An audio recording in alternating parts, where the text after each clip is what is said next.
comic fans. I'm Scott Harris King, and I'm really excited to be bringing you the latest issue of my series, The Crime Busters. The Crime Busters is a supernatural mystery adventure in the spirit of Scooby-Doo or Archie's Weird Mysteries, and this time around, our gang of student sleuths have to help Santa save Christmas after one of their classmates is possessed by the spirit of Krampus during the big Christmas dance in 1956. Crime Busters is a true passion project for me. It's a labor of love, so I'm just so excited to get you this issue 4. The first 3 issues here are also available if you haven't read them, and I hope you enjoy reading them as much as I've enjoyed making them.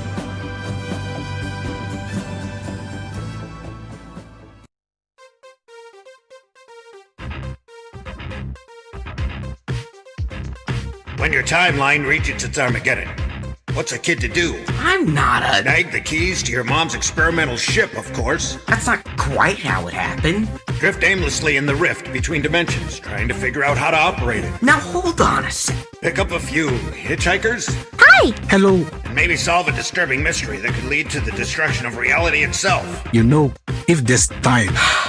There's always time. I'm not so sure about that. Get in on the adventure with the Rift Riders on Indiegogo.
Wait, give people a chance to get in here before we get started.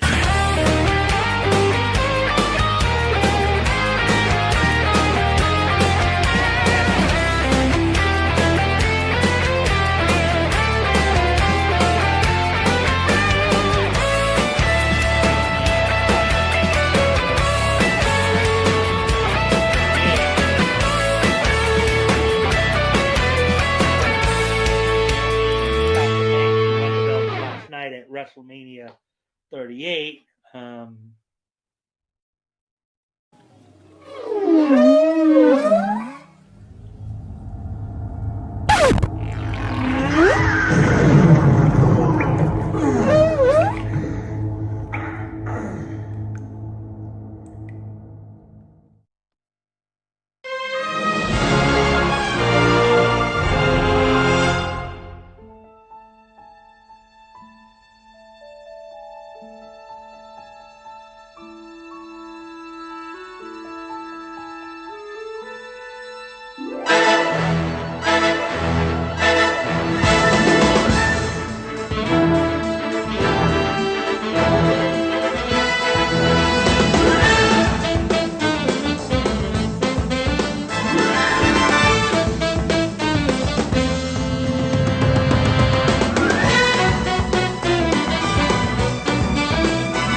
My name is Avery Fletcher. After 7 years away, I have come home with only one goal: to save my father. But to do that, I can't be the woman I once was. To honor my father's legacy, I must become someone else. I must become something else.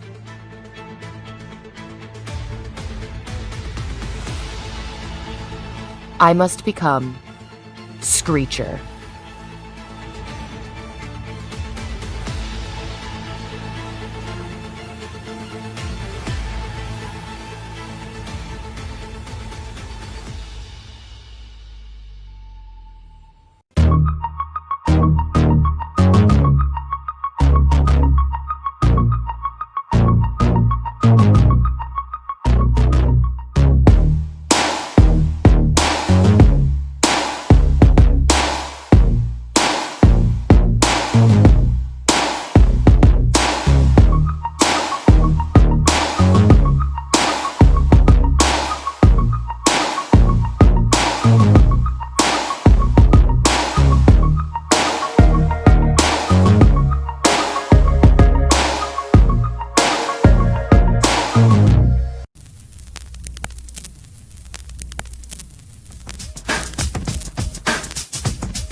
When your timeline reaches its Armageddon, what's a kid to do? I'm not a... Snag the keys to your mom's experimental ship, of course. That's not quite how it happened.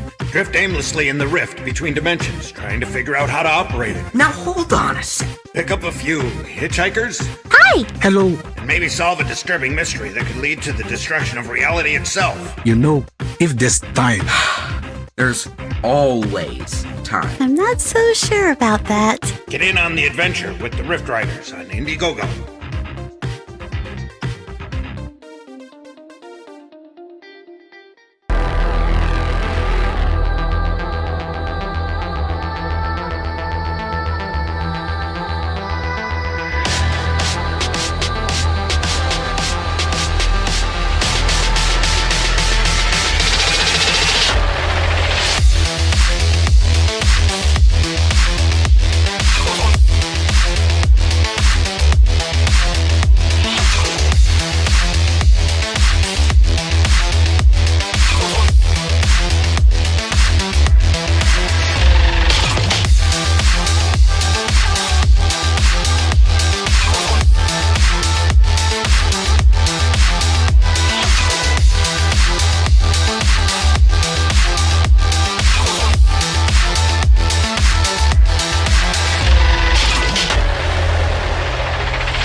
over and go get some...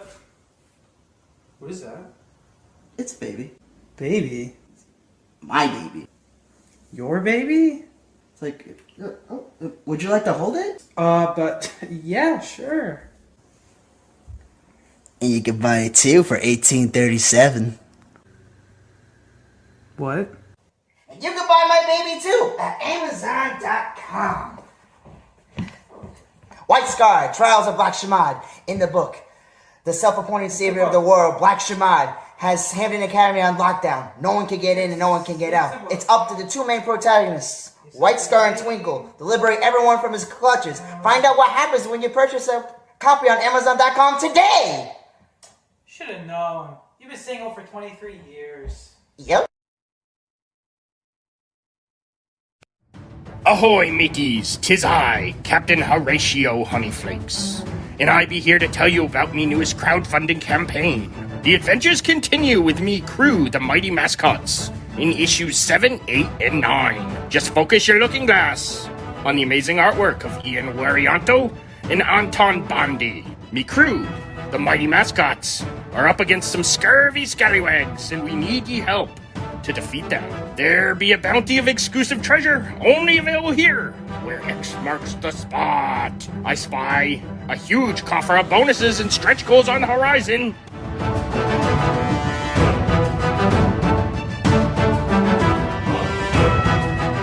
Then please consider pledging so we can continue these adventures with the weirdest crew I ever had the pleasure of sailing with.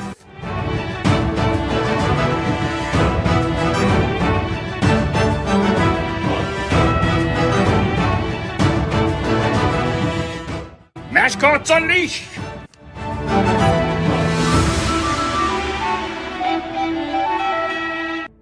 My name is Avery Fletcher. After 7 years away, I have come home with only one goal: to save my father. But to do that, I can't be the woman I once was. To honor my father's legacy, I must become someone else. I must become something else.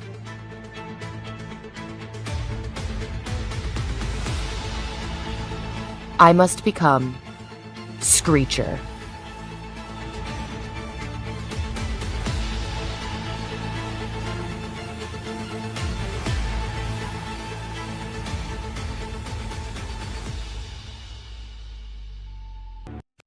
Just gonna wait, give people a chance to get in here before we get started.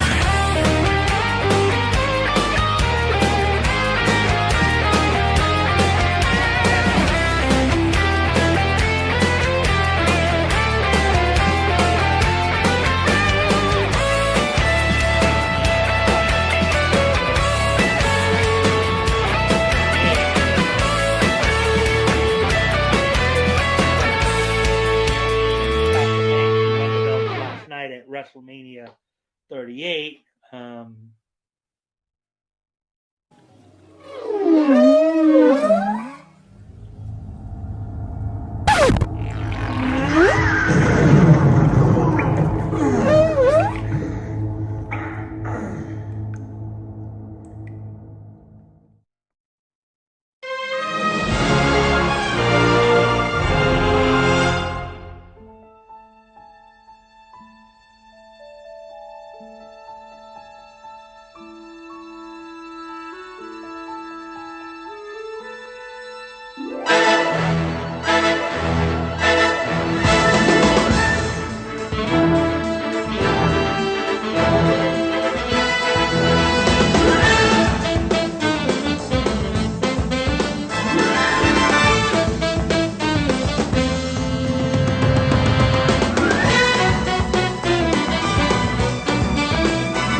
My name is Avery Fletcher.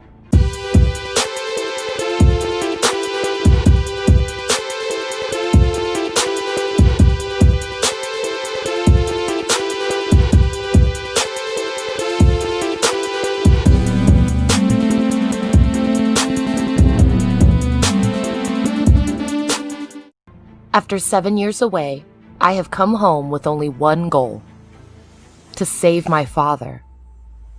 But to do that, I can't be the woman I once was. To honor my father's legacy, I must become someone else. I must become something else.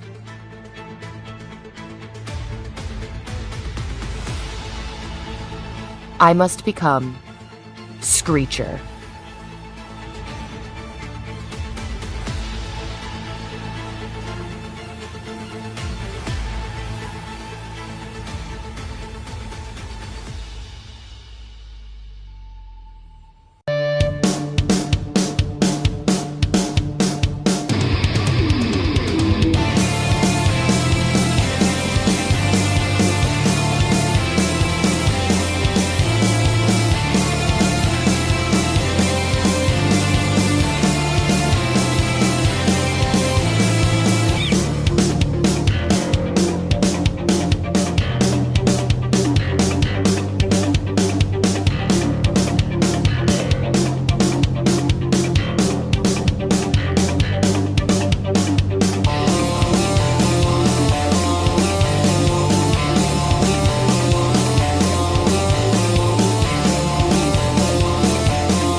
When your timeline reaches its Armageddon, what's a kid to do? I'm not a... Snag the keys to your mom's experimental ship, of course. That's not quite how it happened. Drift aimlessly in the rift between dimensions, trying to figure out how to operate it. Now hold on a sec. Pick up a few hitchhikers, Hi! Hello. and maybe solve a disturbing mystery that could lead to the destruction of reality itself. You know, if there's time, There's always time. I'm not so sure about that. Get in on the adventure with the Rift Riders on Indiegogo.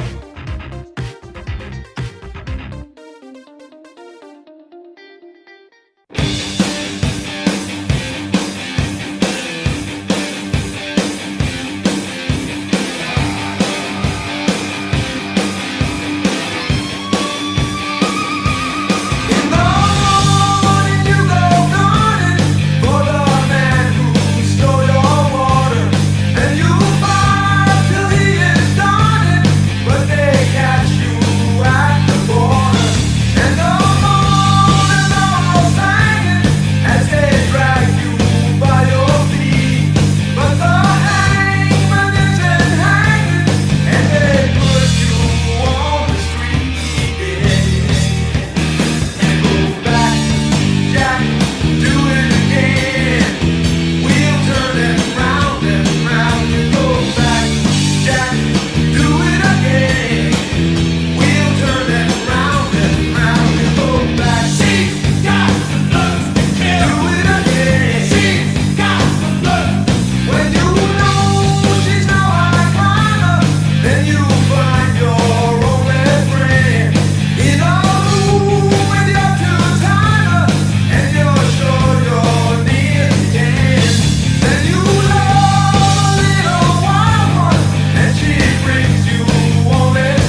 Matt, do you think you'd do me a favor and go get some...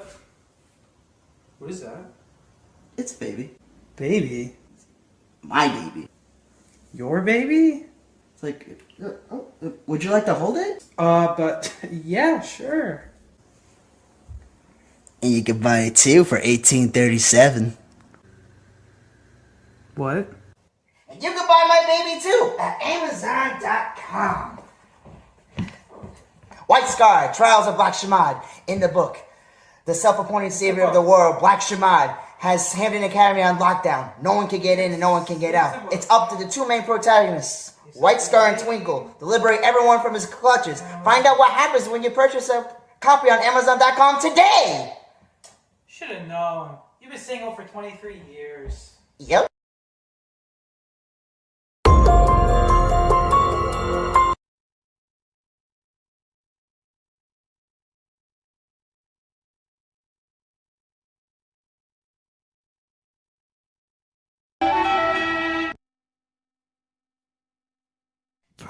Studios.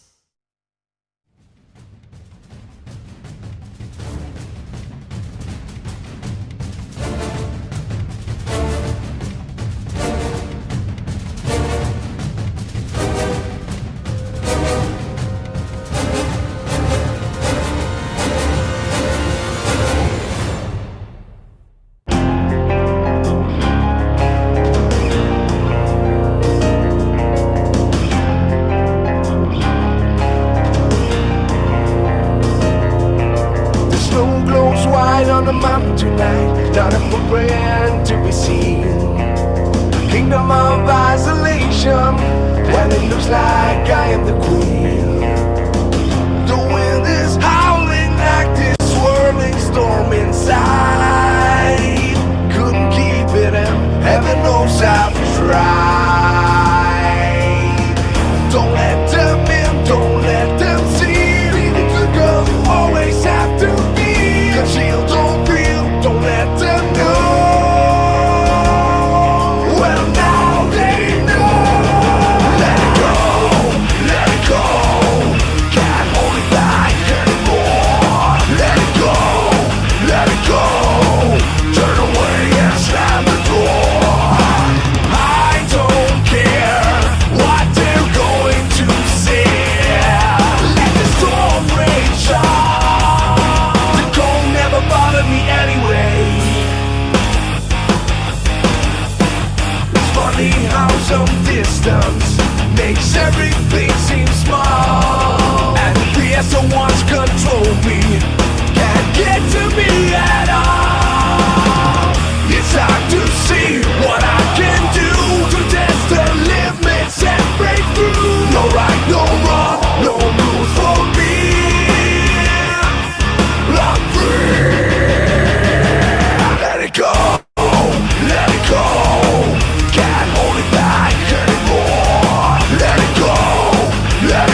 me anyway.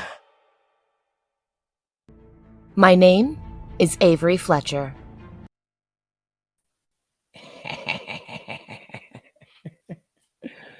Oh, goodness. Hi. Hi.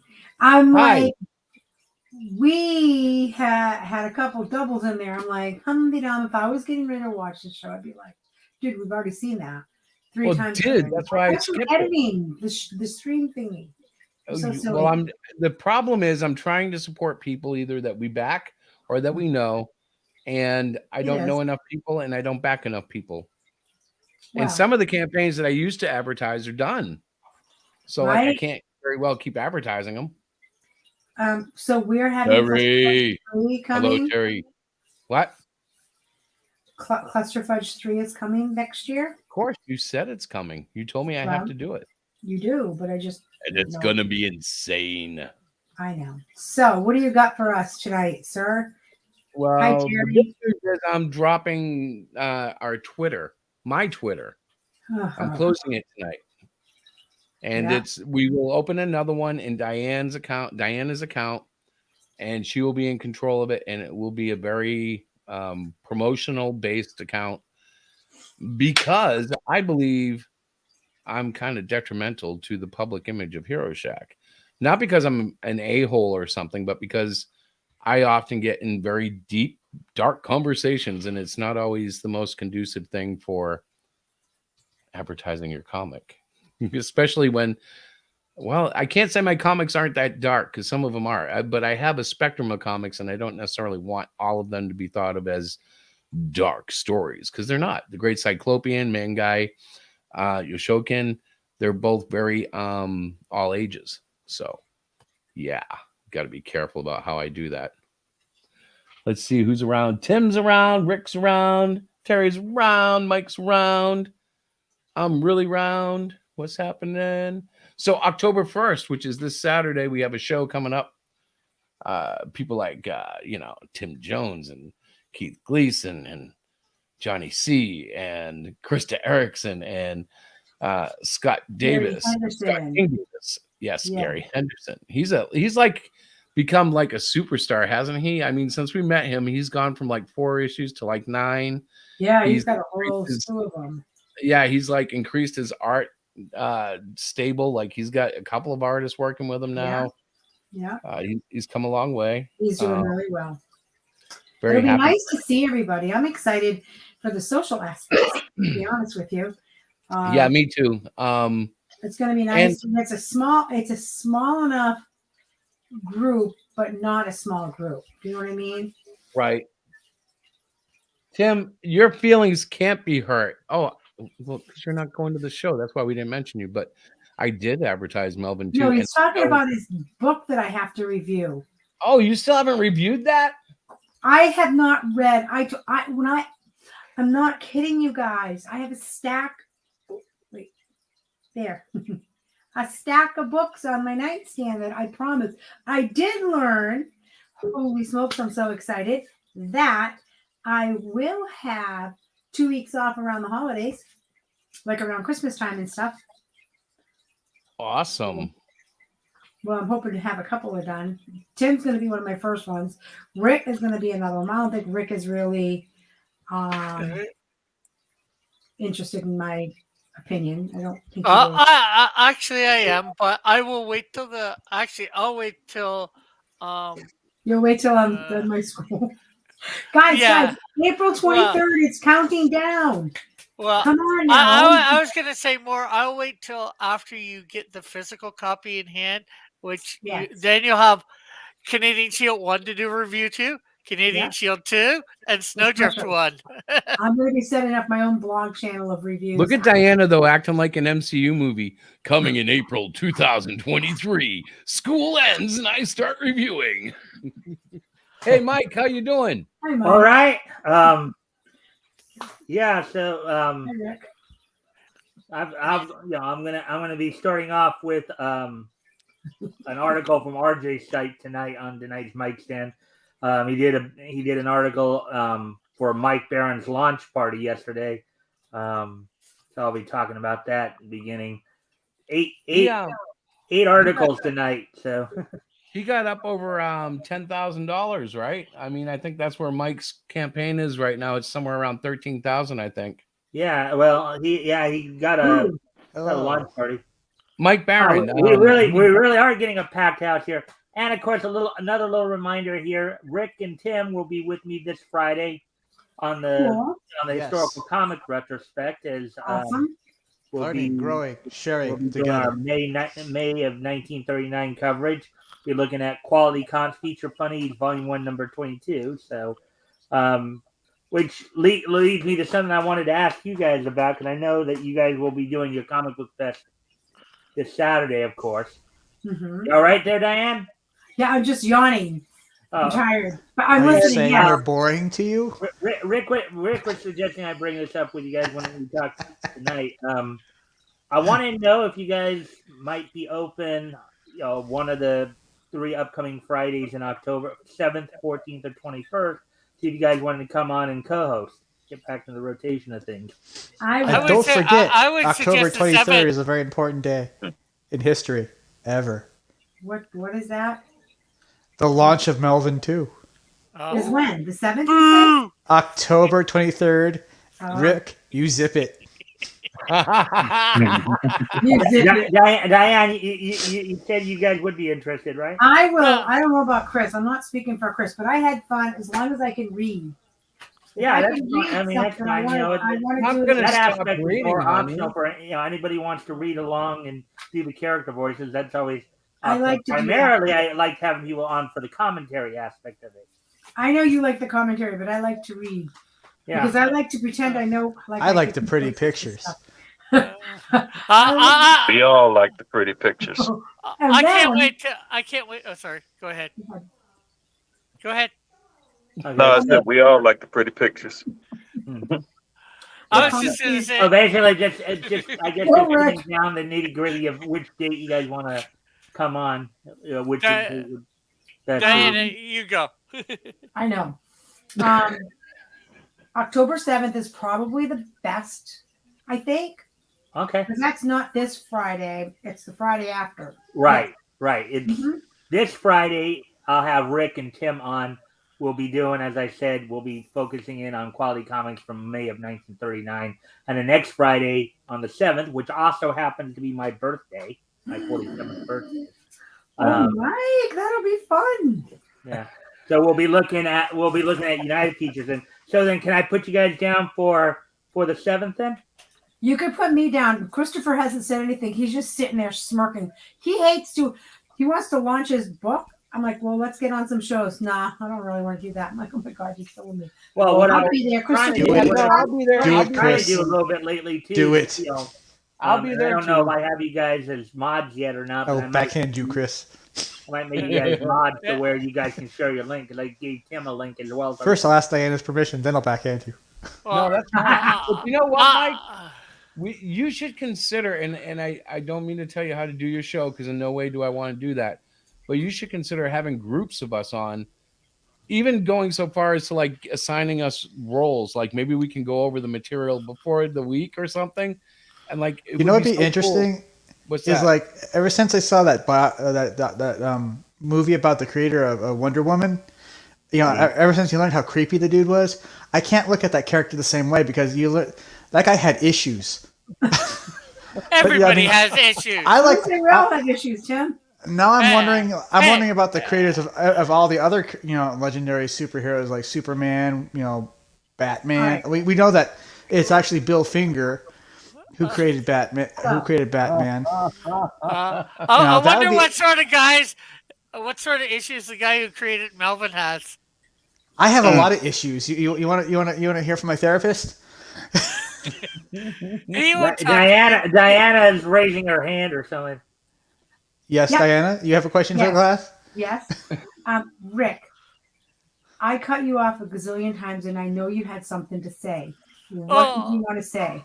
Actually, we cut each other off. Or didn't you yeah, I know.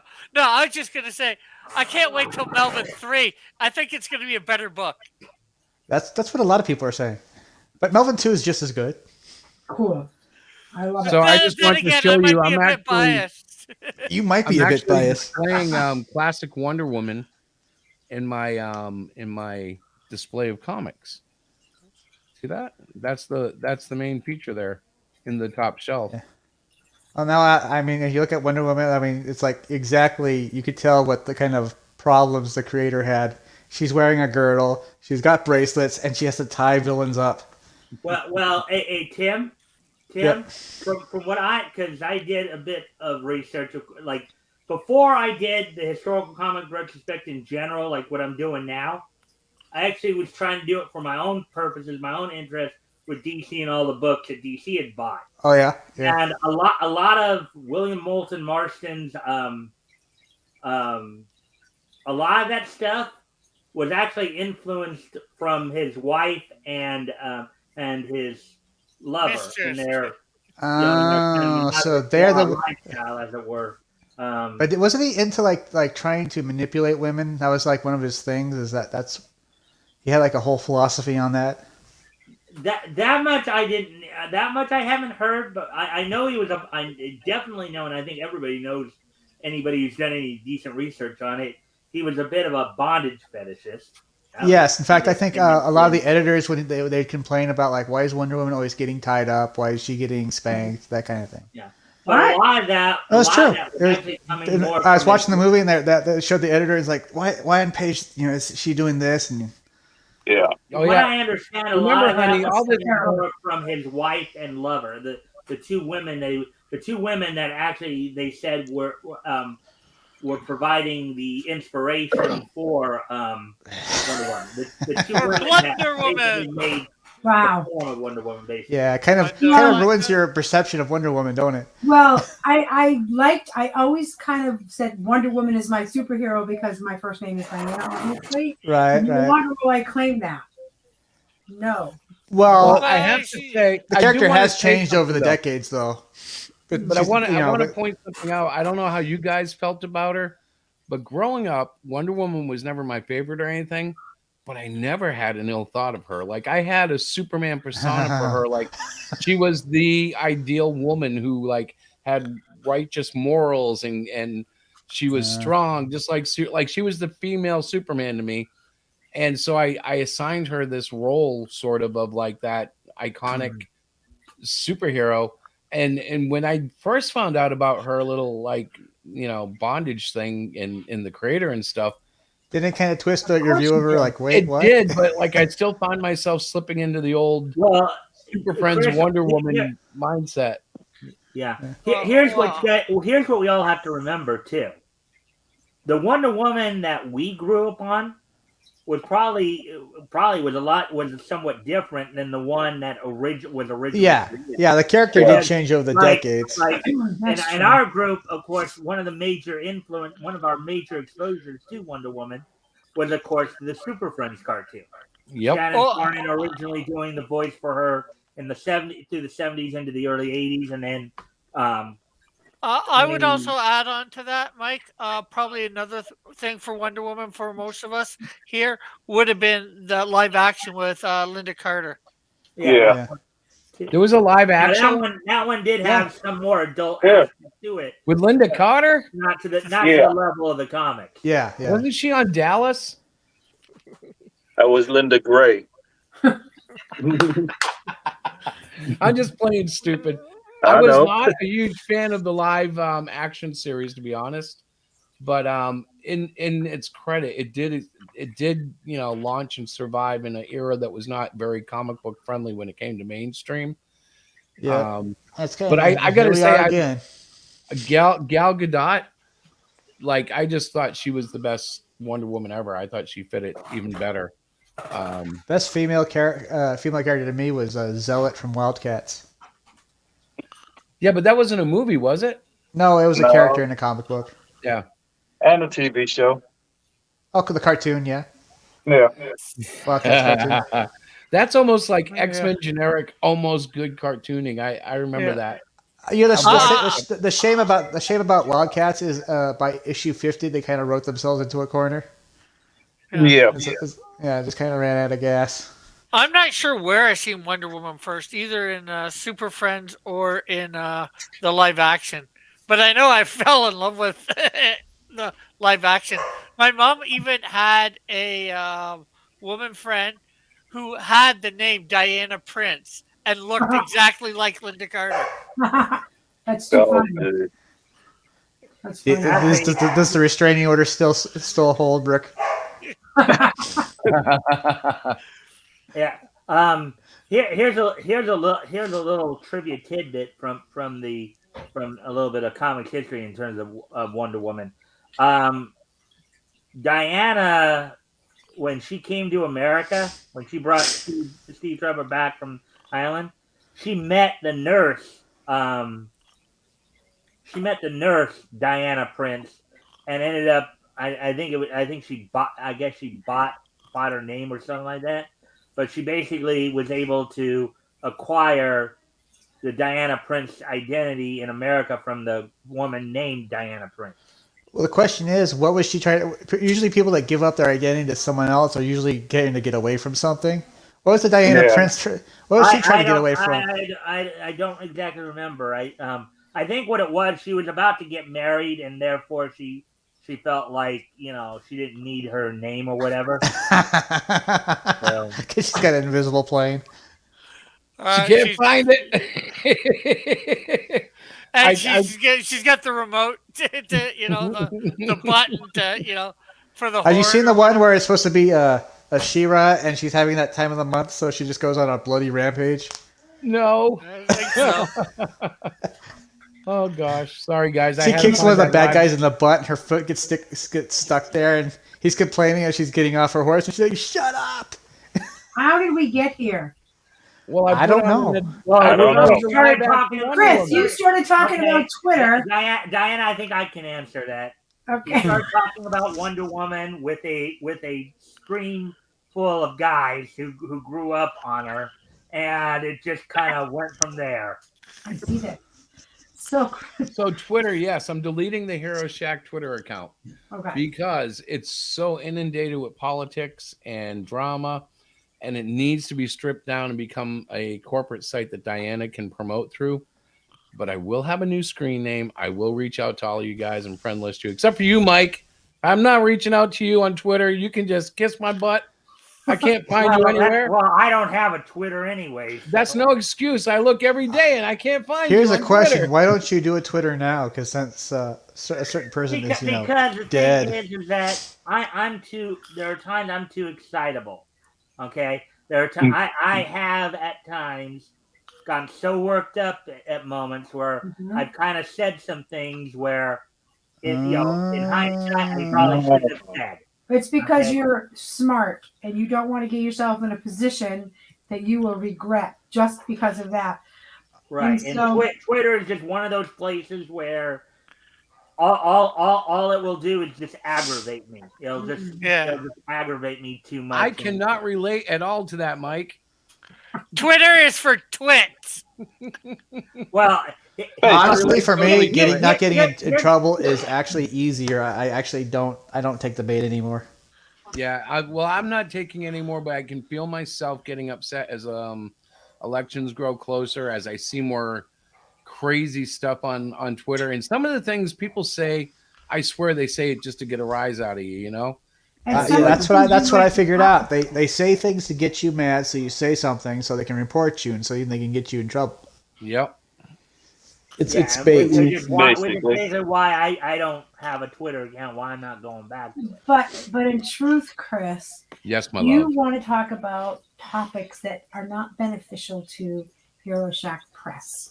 Yes. In terms of a corporate image, it's very damaging. True. You know, I right. kind of said that for a while. I'm like, I really think that, I don't have a problem with him getting on Twitter. He loves to debate. He loves to he's an apologist. He loves to argue anything that he possibly can. If he has an opinion, it's not. That's not true.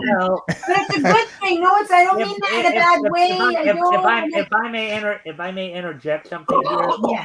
What we all kind of understand when as motion to strike. As somebody here who's primarily a commentator, right? I'm not as much a comic book artist or writer or anything. I'm more of a commentator. So I'm giving the perspective of somebody from the commentary aspect of it. Right. And when we're talking about like people, some people even nickname me the Nietzsche King. Mm-hmm. So when we're talking Nietzsche or when we're talking pop culture or anything, yes, some of the politics does kind of bleed into it because what you have to understand is at the core of it, it's funny. They say you shouldn't talk politics with friends. Okay, the problem isn't really talking. It's not really politics as much. It's more ideological values. That's more at what the core of it. Whenever you look at any of the issues that particularly the hot button social issues, it's what it boils down to is what your ultimate ideological value is. No, me and Sid, me and Sid, we go example ahead. what I'm talking about here. Okay. I actually had some Abortion, comment there. I'll finish. Abortion. Okay. There are those who believe that a child. Tag me in, Chris. Tag me in. Tag me in, brother. What's that? Tag me in, brother. Come on, tag me in. Tag you in? Well, let me finish my point here, and then I'm going to need to go anyway. So let me just finish my point, and I do need to ask them one more thing before I go. But okay. My point being, though, is at the core of it, it's the ideological value. It's ultimately what you believe in is what creates is what stirs the pot there, because it's whatever your values are that guide that. Now, before I leave you, because it is getting close to time for me to start my show, I wanted to ask, Diane, you said you could go. You didn't want to speak for Chris, so I just wanted to get a. No, I'm going to. Don't you guys lock me out of this? No, I'll be right back. No, Chris, hold on. I wanted just an answer from you on whether or not you could be there next Friday if you wanted to be there next Friday. Yes, he does. Yeah. So I can have you. So I'll have you both on there then. Yes. Yeah. Okay. Yes. All right. Let's Anyway, turn around. I've got it going, guys. So All right, talk to Mike. you later. Thank you for having Keep me. it real. Okay, later, Mike. Later, Mike. Later, Mike. All right, now I'm going to get my Coke. I have a Coca-Cola Okay, in the closet. well- This one's empty. Go get it. Just go. Go fetch your Coke. Hurry up already. Oh my Go God. feed your Coke habit. Well, I was just gonna say I had a good weekend on my. I was at Comic-Con this weekend. I know. I was going to I ask saw you. the. Is that the one where the picture, the life-sized Canadian shield with Batman and Robin standing next to it? Yeah. So first day I wore my Hero Shack Great Cyclopean T-shirt You to did? try and advertise you guys a little bit. No, unfortunately, not too many. Nobody asked about it, but That's okay. That's all right. I But figured thank I'd give you. you guys a little thing Yeah, at my awesome. table. Thank you. But I sold 17 comics over the 2 days and one Nice. trading Oh yeah, card. yeah. The best I've done at a Comic-Con thus far. for Good. selling That's stuff. awesome. It's exciting, isn't it? When you Yeah. start to sell and you're like, oh my God, this is so cool. I remember Chris and I, when we first started, the same Hopefully, thing. I don't get a god complex of that. Like, oh, bow down and worship me. Now I had sold some stuff before at Comic-Con, but Mhm.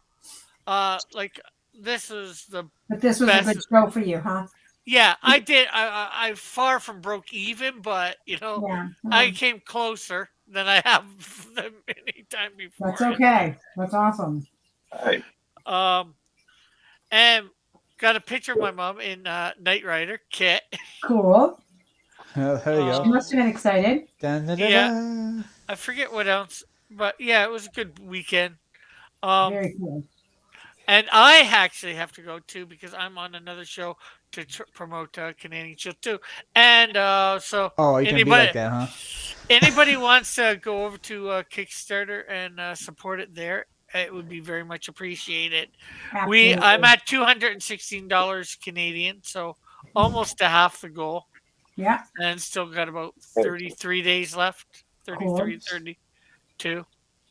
Very cool. So, And So I was actually going to go. Oh, I was going to go into talk. We were talking about people with ideological differences. there's no different ideology than me and Sid. Sid he's a little more far left than me. More socialist, but I am more middle right, and we get along fine because it's all about making a comic book. Mm-hmm. We've actually talked about like ideological differences, and he's like, I'm okay with that. Mm-hmm. Well, So one thing people have forgotten is how to be civil with each other when they disagree. Like, exactly.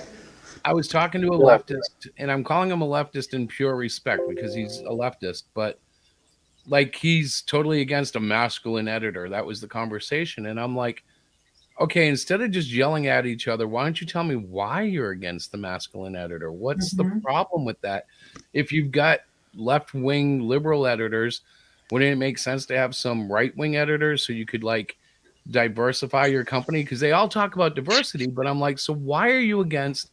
And it comes down to they don't understand and they think everything on the right is hate. And I'm like, it's a bigger picture than that. You've just seen the worst of the right, just like we just see the worst of the left. To the left, exactly. It's like, go ahead, Terry. I'm sorry. No, I was just agreeing with you. Oh, thank you, sir. Because it's like you're only showing one side, and it's like you never know what's going to happen on the other side. Yeah. Well, and it's like all the big issues, none of them seem to fit in the extremes. Like abortion, I'm not a pro-abortionist, but when they say no abortion at all, I'm like, well, what about medical cases? What about emergencies? What about a child that was raped? Why are there absolutely no exceptions in the right-wing extreme area? I don't know. Just like in the left. But in the left, it's almost like a drive-through, a desire to have abortions right up to the day of birth. And I'm like, why can't we find, like somewhere where we can meet in the middle and understand this a little better instead of just, Interesting fact about that topic. It was never made into a law. It never was actually made into a law. That's why. It never was. It ran on the approval of the Supreme Court, basically, because nobody wanted to challenge that ruling until. Well, that's been the craziest thing. And the judges, granted, when they were leaning more Democratic, they would have shot down a challenge. But as soon as the tide shifted there, it was only a matter of time before the Republicans got the bravery to run a case through it. And it's not illegal across the nation right now. I mean, I don't know. Sometimes I hear these Republicans talk, and there's some that would do it, but I like the idea of every state having an option. And it's just that was kind of one of the things growing up in America. If you wanted to be, any kind of person, there were places in the country you could go. The Bible Belt was very Christian. The West Coast was very liberal. The South still had a huge issue with all sorts of stuff, but we won't go there because I'm not a Southerner and I don't feel qualified to really talk on all of it. Yeah, but like, I've been amongst other. I was only called a Yankee once. Hey, when I went to Florida, cool. They tried that on me, and I'm like, "Yo, Red Sox here, no Yankees." And I could not handle that Yankee stuff. But they couldn't tell the difference between a Boston accent and a New York accent. So to them, they were all Yankees. Yeah. Well, I got y'all Yankees, this, and I go, I'm a Yankee? Cool. It's so crazy. Yeah, it's not the worst thing to be called. No. I mean, it's funny. And I don't think they even say it like an insult anymore. It's just that you're from the North, so you're a Yankee. You got that not an insult. Yeah. That's what's funny about it, Yeah. And when I moved to Florida as a young girl, I was like third or fourth grade, and packed the car, and I went into McDonald's and asked for a water. They didn't know what the heck a frap was. Well, growing up in my time, a frap was a milkshake, and it was the funniest thing. The girl looked, "What do you want?" And I would say it like, not Southern wise, because I wasn't from Florida and I didn't have that kind of an accent. But I remember my classmates and my teacher and my sister, my poor sister, she's 3 years younger than I. They actually put her in speech therapy so she could learn how to pronounce the R on the word car. Because she said car. I'm going to go to this. In Florida, they made her go to speech therapy so she'd learn how to say the word car. And I'm like, oh my God. That's funny. Did you say things like that? That's wicked, or that? Oh, or yeah, pisser. Or, cool. Yeah. Oh yeah, that pisser stuff. was a big one. But up north, a lot of things were different back then. Like it was nothing to say, like you might come in, Tim, and it would 4 guys in there, and they would go, "What's up, faggot?" And everybody would be like, "Oh."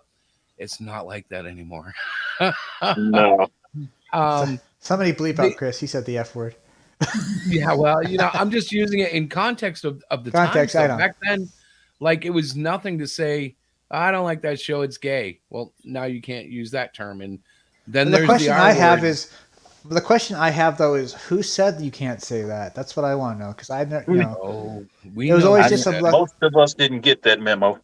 Yeah, usually it's just some leftist going, you can't say that word anymore. Right? When did that happen? All Who this said? stuff, most of the stuff we are seeing in society today came from one place.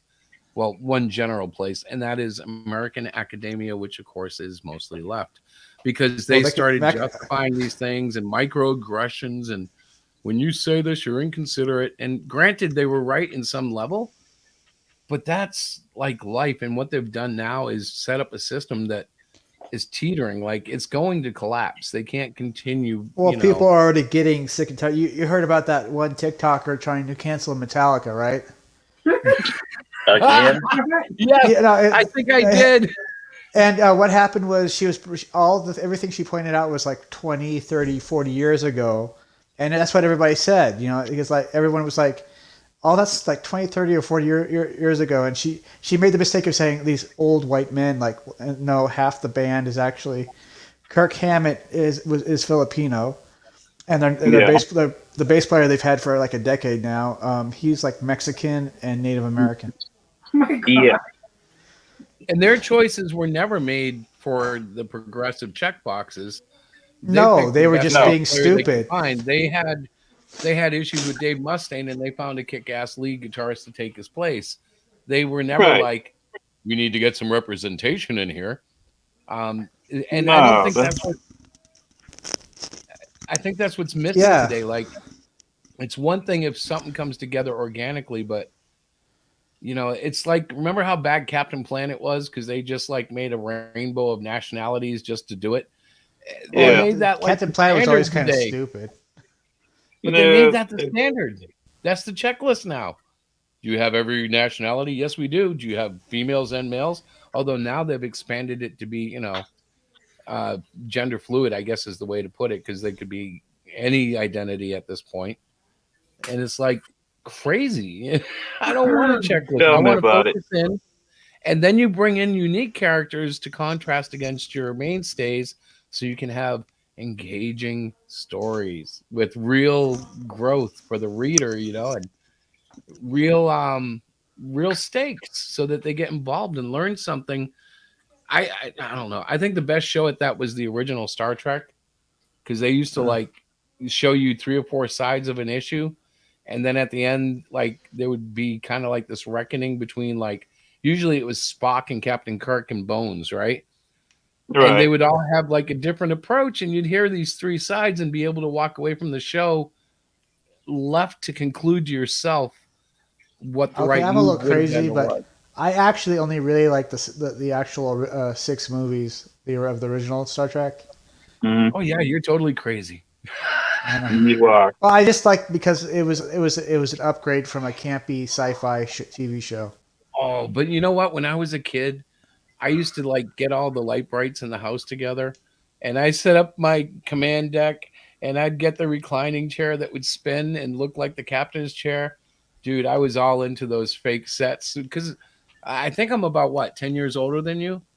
So for me, Star Trek was a lot like my Star Wars, like growing up. For me, Star Trek was like something I was into when I was in middle school, and when I hit high school, I just. Were you Next Generation or original? But movie original. Movie. Well, now I still like the movies, but I mean, it was like I was reading a lot of the Star Trek books. Oh, nice. I had like a library of them. You little geek, you. I used to be able to walk down the hallway of my school and read and walk at the same time. And kids used to try to trip me in the hallway. And I found out if you stick out your front foot and they can't trip you. You just kind of continue walking. Yeah. Oh, Tim. For real. But yeah, then I discovered, girls and punk rock, and I kind of changed from that. So. Of course, there you go. The only thing that stays consistent was comic books. Yeah, I went from a quick transition from like 70s rock to glam metal to that was when I got led into Metallica. Oh yeah, but glam was great for parties, man. And I'm a married man, so I don't know much about this. Good for parties, man. Right, exactly. But I mean, like, there was a time when every girl was into like, Motley Crue, Rat, Def Leppard, Iron Maiden. Yeah. And all you had to do was wear the T-shirt and know the lyrics, and you were pretty much in the door. You just had to work your way around that. And it was that's so funny. You guys are funny. Guys are funny. You should have seen me, babe. I had the long hair and the. I know. I've seen pictures of you. I know. Yeah, I was a poser. Totally. See, in high school, I found my group, and it was like I didn't smoke weed at the time, but it was the stoners and the punks. And I did go to a lot of punk shows though, and what was one of the things we did? Oh, we broke into the closet of the AA. We stole a bunch of chips. I helped kick open the door. Shame on the. Yeah, that was a good show. It was like it was like a bunch of local bands. Oh man. I don't even know how to. I don't think I could add to this very family conversation. I played with Barbie dolls. Actually, you could if you really think about it. No, I didn't wear any glam. It was all a bunch of like band T-shirts and you flannel guys were and funny ripped because jeans. like I grew up playing with Barbie dolls, so I was probably like 11 years old. Then I went to middle school and discovered cute boys. And then I liked my music, which is nothing like what you guys. I wasn't into hard rock or anything. I was more like, think of a flower child back in the You were a hippie. I was very much so. Boo. I was very much into that. Love, peace, rock and roll. Like these bees would go well with my soul, man. I'm telling you, honey. When I was like 10 or so, Kiss was probably the biggest hard rock band in America. I know. When you were 10 or so, maybe it wasn't the Beatles, but they were still active. Mm-hmm. No, Carly Simon was this. Carly Simon. I used to listen to Simon and Garfunkel. I used to love them. Oh my God! Now you guys are asking me. I had a couple others that I really enjoyed. This is the progression of music. When I was 13, where's Jimi Hendrix? Diana, I'm going to tell you this right now. Mm-hmm. You were a Valley girl in the making. Oh God. No, I loved Alice Cooper. He was my guy. I used to love. Like I said, so when I was girl in the making. This is the evolution of my musical taste. When I was 13, up to probably like the end of middle school, it was like stuff like ZZ Top and pretty much whatever my dad listened to. But as soon as somebody had like Nirvana's Nevermind and Unplugged in New York, it changed from there. Tim, I have to tell you, Nirvana spelled the death of glam metal. You know that, right? Good. Yeah, they totally decimated the whole glam scene, which was getting so stale that it was super ridiculous. Well, it also grunge also opened the door for punk to get back into the mainstream. It did. Yeah. But it did something that I forever regretted, and that was it virtually killed the guitar solo in rock and roll, which had become like everybody was doing a guitar solo, even if they couldn't solo. But like it totally killed it. Like for 10 years, it was only rare metal bands seemed to have like a soloist anymore, Oh, look, it's Iron Maiden's 40th album, but they still have a lead guitarist. Hey.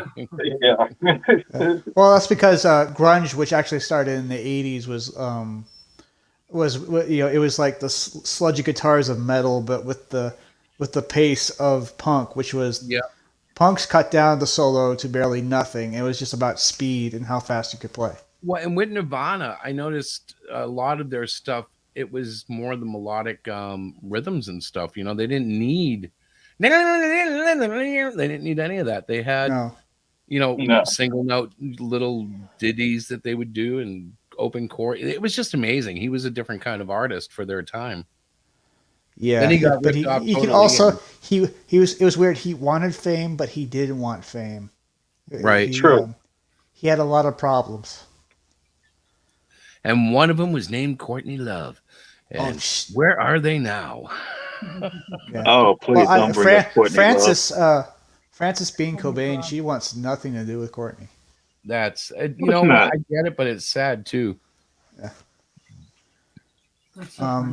But her only she barely has any memories of her own father. So she's almost like she says I'm almost like a fan.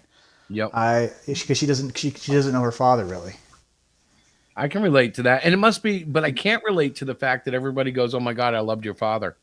Like that would be weird. Like because the country really embraced him, even though like I don't know. You've heard the conspiracies, right? Like he supposedly killed himself, and there are a lot of people who say that she had him killed, she killed him, XYZ. I don't know. There's a lot of stories. Oh, something about like the note was in like someone else's handwriting or something. Yeah.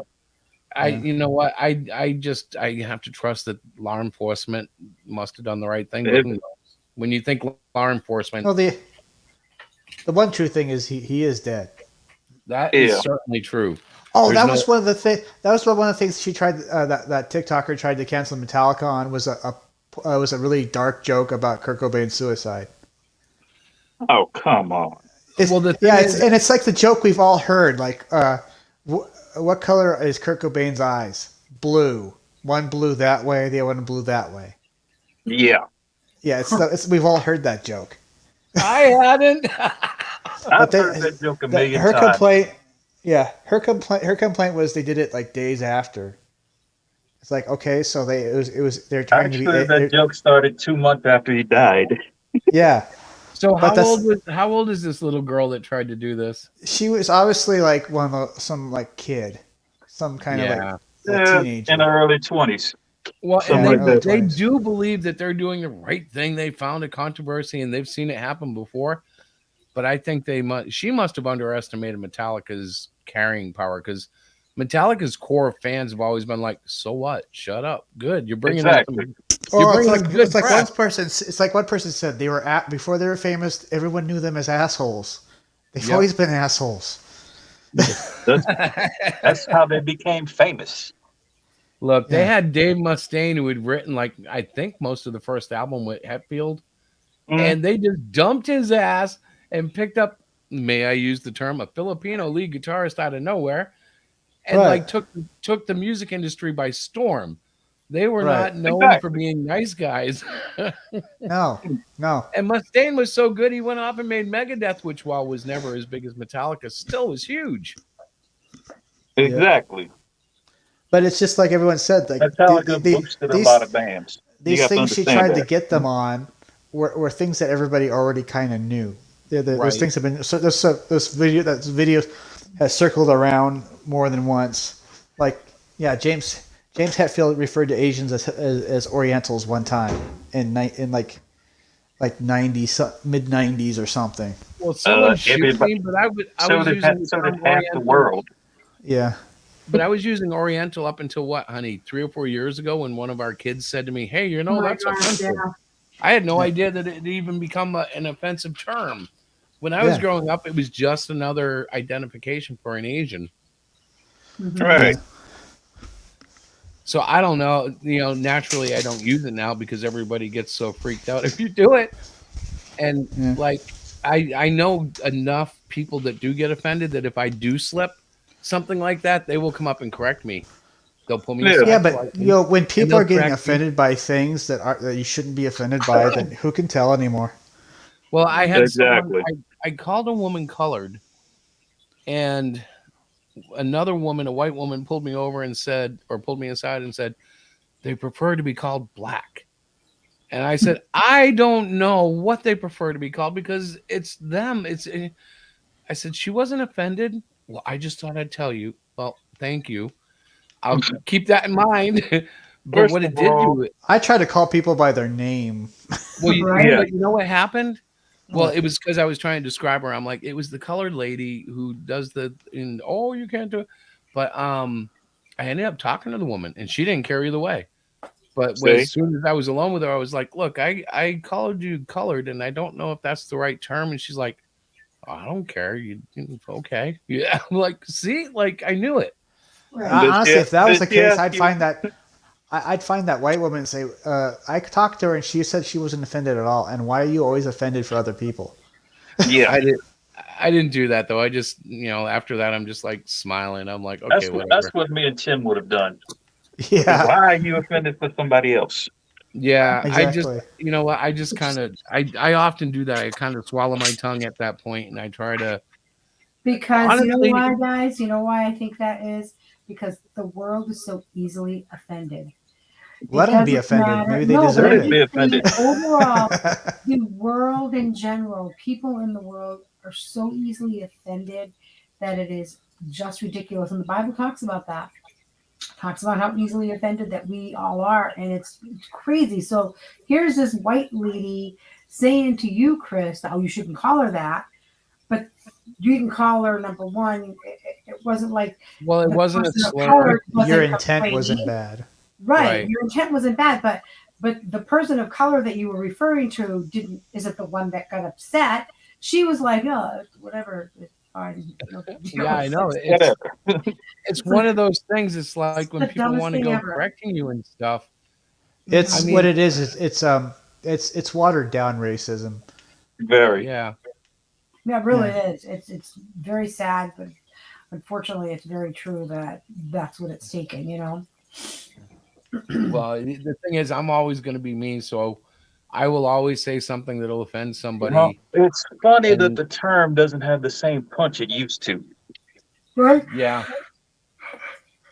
Well, they've overused all of it now, right? I mean, exactly. Forgive me, but there was a time where if someone called somebody a Nazi, it brought pictures of skinheads and gangsters who would kick your butt over nothing and just jerks. It almost start a fight with people if you exactly. Yeah. Now they're calling Tucker Carlson a Nazi. I'm like, okay, I know he might be an a-hole, but a Nazi? Do you guys know what a Nazi is? But they don't. They've watered it down so much that now when they call someone a Nazi, I mean, I think nothing. the first thing I think is, oh, you mean a MAGA person? That's what you call a Nazi. Good. Because that's what they are. To me, it means nothing. It's lost its meaning. I literally told somebody called me a Nazi, and I said, you do realize that means absolutely nothing now, right? Yep. It's been so overused and misused. Yeah. Well, it's just actually there was my favorite is the phobe. There was a debate about palette swapping Rogue for an X-Men movie. Oh, jeez. And somebody had to go in about like white privilege and blah blah this and blah blah that, and I go, and all that will go away if we just switch one white character and make them black. It'll make everything go away and everything will be fine. And they blocked me. You do realize that Rogue is a Southern white girl, right? Yeah. And so how's palette swapping a fictional character going to end a bigotry? It's not. Exactly. I'm sorry, Dan. What do you mean you were saying? not? It's perfect. No, I want to say. Go ahead, honey. I was just going to say, what are you guys reading for comic books? Is anybody actually reading any comic books these days? What did I read? I think last comic book I read was Tales from the Crypt Volume 2. Oh yeah. Yep. Was it any good? It was exactly what you expect from a Tales from the Crypt. But I'm gonna start reading in my spare time someday. The Walking Dead series. I got caught up in the whole movies and stuff, but somebody told me that the books are actually really good. They are. So I found when I was organizing Christopher's comic book shelf the other day, because we were getting ready for the show, I found them and I said, oh my God, we have all of them. You took them. I didn't take them. I left them on the You shelf. didn't ask to take them, you just took them. I did not take them. Listen, you jumped the ship on me. I want to say something. I'm so sorry. Go ahead. Wesley Snipes. Is he a comic book guy? Rogue. Oh, actually, Hey, Wesley Snipes. That checks off two Wesley Snipes boxes. bought the film rights to Blade and brought him to the big screen. Yep, and he was awesome in it. In fact, I still would argue with people that that's probably the best standalone superhero movie Ever or at made. least top three. At least top three. I would put it at number one, but I could hear people arguing for Batman. Wait, Or I got an Superman, idea. the movie, yeah. I got an idea. Yes, Paul sir. Hogan as Jean Grey. Oh, baby. Oh, God. Oh. That's been my new tact. When they start talking about racial swaps and suggesting people, I like try to take it to the next level. I'm like, yeah, she's cute, but what about the guy who plays center for Arizona? It's like, go ahead, guys. Well, Paul Grow Hogan up. was the guy who played Crocodile Dundee. Yeah. yeah. But you were thinking of the boxer guy, I bet, right? No, I was thinking of the guy who played Crocodile Dundee. Oh, It's I Jean- think he might be dead. It's Jean Grey. Come on, mate. That's not a psychic ability. Now this is a psychic ability. Excuse me, guys. There you go. I'm so sorry. Bless you, Diana. Thank you. Bless you. Mm-mm. Yeah, so to sum things up, at midnight, I'm killing the Twitter. So at that point, Diana, Hero Shack will be unrepresented until you make a Hero Shack account. And then I have to go. Can I just change my channel to Hero Shack Press? Technically, you could. Technically, But yeah. your name will still be on it, but you'll become at Hero Shack Press. Why didn't you just That's drop fine. the Hero Shack Press thing and change it just to Chris? And that can be Because I actually have Hero Shack's email tied to it. So Right, even so if that- I change my name, it's still that. Yeah. You know what I mean? Like you can change your @ but the email address remains. Oh, you could kill it and start a new one right after. Well, I'm going to, but it's going to be a private name, and I'll send it out like to you and Rick and Terry. Are you even on Twitter? I am, but You I don't rarely use much, it. right? Yeah, I was going to say I've never I seen you don't on think there. I've seen a couple of posts once in a while, but not. But like, there's probably a list of like 30 or 40 of you guys that I need to keep, and then there's like, forgive me, but I'm gonna just walk away from 90% of Comicsgate. It's become so, I can't do it, man. Some of these people, I'm like, if I stay in these circles of conversations, I'm really gonna start being judgmental and temperament, and I don't want to be. I don't like that, Chris, to be honest with you. Yeah, I don't want to be that guy. So I'm like, yeah, I'm just going to walk away from it. And if I start a new channel or a new handle, I don't have to go back there. I can go anywhere I want, and Right. just be done with it. Because Well, you could sometimes just I get do the triggered play. by other people's posts. Like, you'll see something stupid that somebody said from CG, or, it'll be JDA or EBS or, just stupid shit. And I see it pop up and I'm like, this is ruining my next 20 minutes because now I have to write a stupid response. And then I you know how many responses don't I've have written to. lately and then deleted them? No, I know I shouldn't have to, Tim. But in my head, so this is my deal because of my autism. Right. If you put a little BB in my brain, it'll bounce around long enough that it gets bigger and bigger and bigger and bigger until it pops out my mouth. So I got to be careful about what BBs I let in. I get it. Oh, in some ways everybody has that, but as an autistic person, it can get so loud that I can't help but like get upset. And Diana's seen it where it'll be something stupid, maybe Tim said that he likes Pepsi more than Coke, and all Do of a like sudden Pepsi it more than becomes Coke. see that, and then all of a sudden it becomes like an issue in my head, and I'm like, kidding. why did you like Pepsi over Coke? Maybe he doesn't like the color red. Why wouldn't he like red? Superman's cape is red. And then next thing you know, I'm like, Jim, why don't you like Superman? It's not Actually, quite that bad. I more prefer like Faygo Soda Pop or Shasta. Yeah. Yeah. Stuff like that. Mhm. But I'm not a juggalo, so don't get any ideas. I worked for one summer when I worked with them in a wrestling show. Oh, yeah? Totally dig their stuff, but it's not stuff you can listen to like regularly. Like I love listening to their stuff like maybe once or twice a year. I'll throw in like a record or something, not a real record, but I'll find something online. Well, they got a really good. They really got a good shtick there with the rap and the horror. It's more and the more wrestling slasher. and the gatherings and Yeah. the bands that they've brought in to enhance their psychopathic. Right? Yeah, they've done a great job. Hey, Chris, But- do me a favor. Yes, sir. Go pick up a few issues of Vampirella for Diana. Wouldn't that be almost like going to buy her a couple of Penthouse or something? No. What? If you want to buy crap like that, you buy a couple of issues of Heavy Metal magazine. That'll make your eyes melt. So Vampirella isn't that bad. I can give it to her and she won't kick me when I'm done. What do you mean? She's into vampires, so that's one way to get her into comics. I thought Vampirella was like a soft porn comic. I've never read one. No. Well, actually, in the 70s, it was. Oh, see, I didn't know. You guys see, Rick. I mean, Terry would never tell you to go buy me a soft porn magazine. No, but on the other hand, I kind of had that memory probably from the 70s. You do. Yep. Dear God, Christopher. Terry is like so much smarter. Than That's me why. when it comes to That's why I history. said do not buy her any Heavy Metal magazine. It's for real. I remember that stuff Heavy Metal is- magazine playing a very important role in my puberty years. It was the movie, the two movies, and the The two 1986 movies. The movies Transformers. were intense. Yes. Yeah, I realized that music can inspire. You can listen to music and have that inspire a storyline. I mean, when I'm coming up with ideas, I'm listening to music. Yeah. So I have to be honest. I watch YouTube and I get into binge watching. So have you ever heard of Jeremy DeWitt?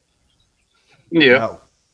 Jeremy DeWitt is a police impersonator from Orlando, and they No. literally have hours of footage of him doing stupid stuff, and I mean bad. Just he's dumb. And ask Diana, she's come up, and I'm The watching. Orlando police helped him with most of that stuff. Oh yeah, I know it's crazy. But like it's so entertaining to watch because it's like this dude is nuts. Like he's going 90 miles an hour between two lanes of traffic, so he can chase down a truck that swerved into a funeral procession. And I'm like, I'm amazed he hasn't been killed. Not even intentionally, just the driving. I like to watch. Was it Donut Operator?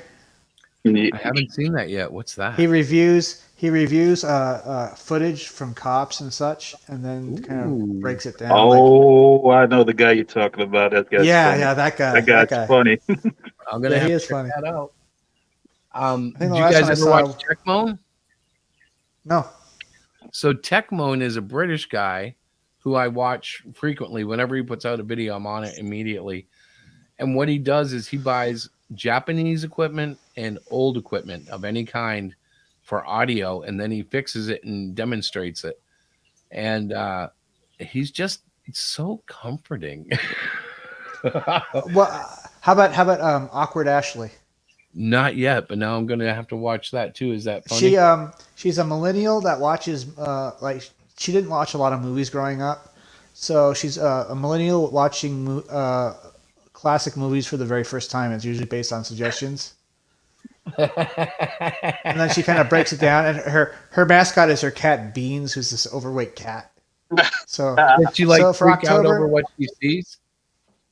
No, well, maybe, I don't know. She has different reactions, but it's like movies we take for granted. Like I think she really likes anything with Kurt Russell, Really? or Leslie Nielsen or whatnot, or Mel Brooks. She's a big Mel Brooks fan. But who is? I yeah, wonder and, how for- someone who's millennial would take like Mel Gibson in his prime back when he was like the first Lethal Weapon. If they would scar him like I don't they know if have she- with his current, I don't like, know he if used to be she's the watched rage. that. I just think it's interesting how watching somebody who's never watched any movies before really kind of Yeah. react to these movies that we take for granted. True. Yeah. Well, that's a little. So- The only thing I can relate to with that is those. They do that with music sometimes, or like they'll put like fifth graders in a room and have them sit down with a Game Boy and try to play the original Game Boy, or they've done it with Atari. The funny ones are, like, they'll play like Metallica. Oh, you mean the React channel where Where they have Yeah, these like- graders reacting to stuff that parents listen to or the grandparents listen to, Yeah. stuff like that. Yeah. Have you ever seen That's them try to funny. figure out rotary phones? That's Oh so yeah. funny. Oh yeah, that was funny. Rotary phones will stump a kid if they're young enough. They don't yeah. realize. Yeah, they don't realize it's turning the thing and letting it go back. So they're like looking for the button, and yeah, it's crazy. How do you use it? Well, anyway, October's coming up, and she calls it Hollow Beans because her cat's name is Beans, and she'll watch a bunch of horror movies. Nice. That's kind of like, yeah, based on suggestions. So, funny. Tim, about comics for a second. Yes. Those things that we all create and love. Yes. You have Piper working on one of your books? Yes, he's inking the pages for Melvin 3, and he colored the cover for Melvin 3. Oh, that's cool. No, not Rick Piper. The other one, the girl Piper. Is she working with you? Oh, she wrote. Yeah, she did. She had something to do with writing a script for Melvin 2. No That's kidding. awesome. That's cool. Yeah. I just I backed. I guess she did a book with Dojo. That's where I got the Rift Riders. Rift Riders, yeah. And Yeah. John Dillard drew that. Yeah. That's the Which John Dillard, right? Dillard Yes, draws the John Dillard. Yes. So now it that's seems John like- Dillard. Boy, that guy sucked me in on quite a few books now. He must be pretty John good. Dillard. Remember, John Dillard likes to keep it real. Yeah. He may not I think don't so, know. but he keeps it real. I don't know. I don't see him enough, but when I have seen him, it's usually very entertaining, and I love his work. Yeah. In fact, from last show, I might as well just do this because, I haven't had the camera on in hours, but we still have The Buckler. Dillard sitting right here on my desk. Yeah. There's I mean, even though I guess it's a serious book, but there's kind of a comedy to The Buckler.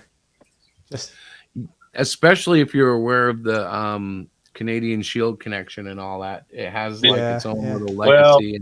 Well, the story behind that is very funny. He was making a joke when he created the Buckler. Yeah. Yeah.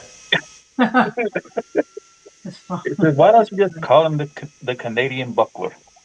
Honestly, And I then wondered, you can grow was into the a Buckler was the Buckler an asshole before he got his cape ripped off, or is it because the Canadian Shield embarrassed him so bad in front of people that he just kind of? You'd have to ask John about that one because it gets funny after a while. Yeah. Well, I mean, I just Hey, kind of feel like anybody there's a else twinge picking of up a comedy buzz? to that. I think there's a buzz, but I don't know if it's me, and I don't care. It's not. Oh, bothering me. that's somebody's vacuuming. Oh, that's It's fine. not me. It's not me. This is what I've been working on. Oh, nice. This is a cover mock-up. Very, very There you go. cool. Is that for 24-hour comics? No, this is for something else. Sweet. So you do like I, Ninja comics or something? I do mini comics. I like mini comics because I've been making them since I was in grammar school. Oh, you do small comics then? Yeah.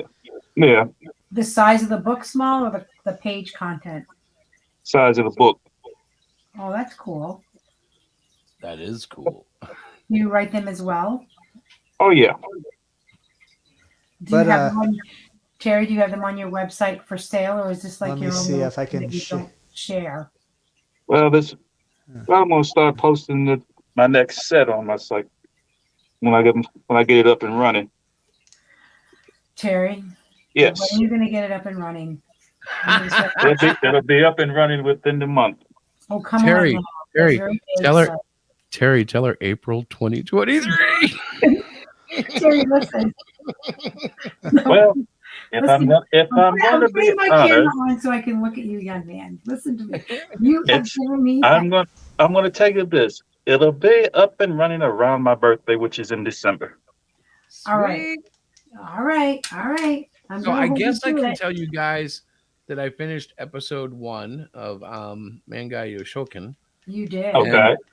And episodes are Actually, a lot my of word fun. for chapters, if that helps any. Well, that's but how they measure it in webtoons, webcomics, rather. Do they really? Yeah. That's cool. So I'm going to have the first arc of the story there. The second episode will definitely end up being in issue 1, and if we get any real funding going on, I'll do a third act for it, so that the whole first issue will be the complete first story. Otherwise, I'm going to cliffhang it between acts 2 and 3, episodes 2 and 3. But it all depends, because if it does better than I think, then it'll be worth it. If not, I'll do the first 2 episodes, do the Great Cyclopean number 5, and then do Cluster Fudge 3, and just continue on our path and pick up ManGia after Cluster Fudge 3. What about the character you created for Chris, 24-hour Comics Day?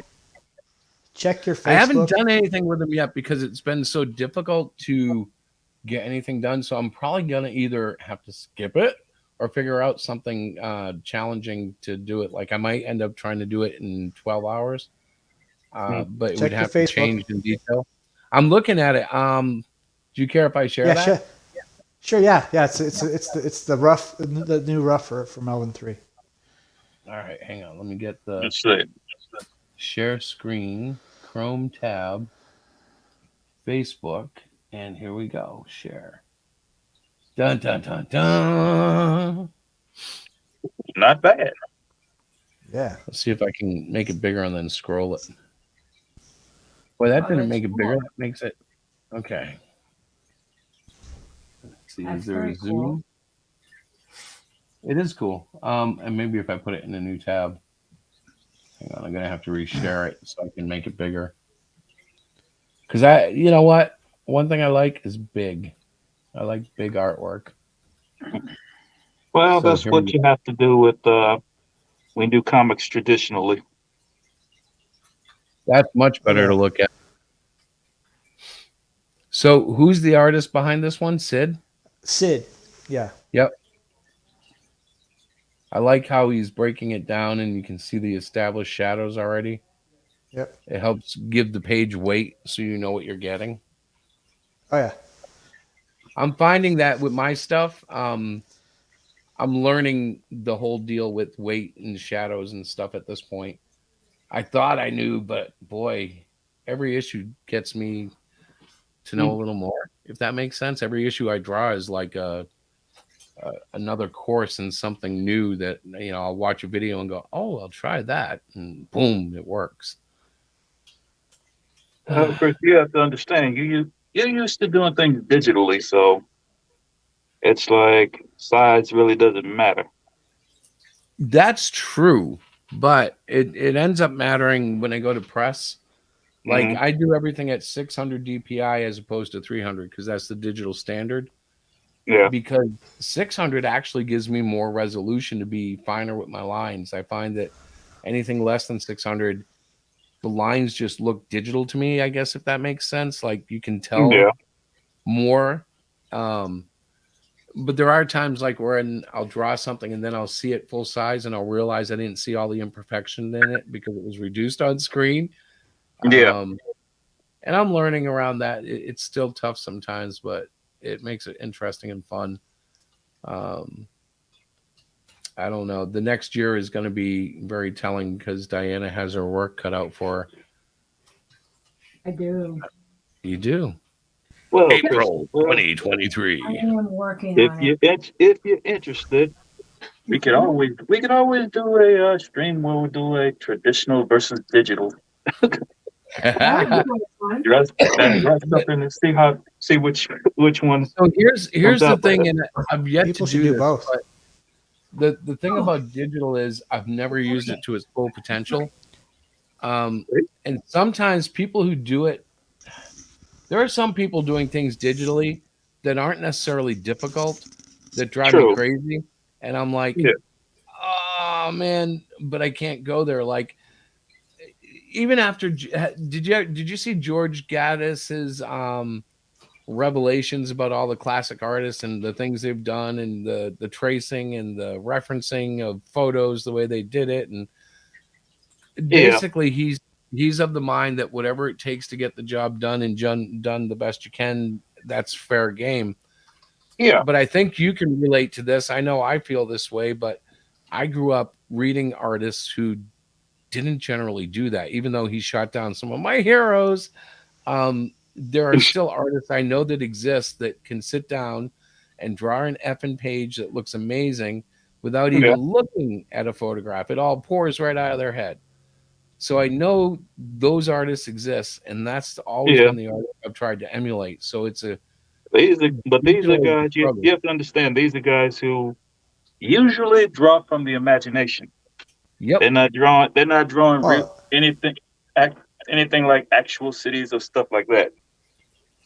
And you know what? I mean, some things from the imagination are loosely based on something you saw, and then you kind of But it you don't is, have but to be there is a difference. Spot on accurate with it. That's the thing. Right. And when you're straight out of your mind, like I'm trying to think of references that I could share, but like there's an attraction to a world that is all squiggly line, but yet still forms enough of a semblance of what you're wanting to project that you can feel like the emotion in a room because of all the weird, like uneven lines that the artist uses, or like one indie comic I'm thinking of.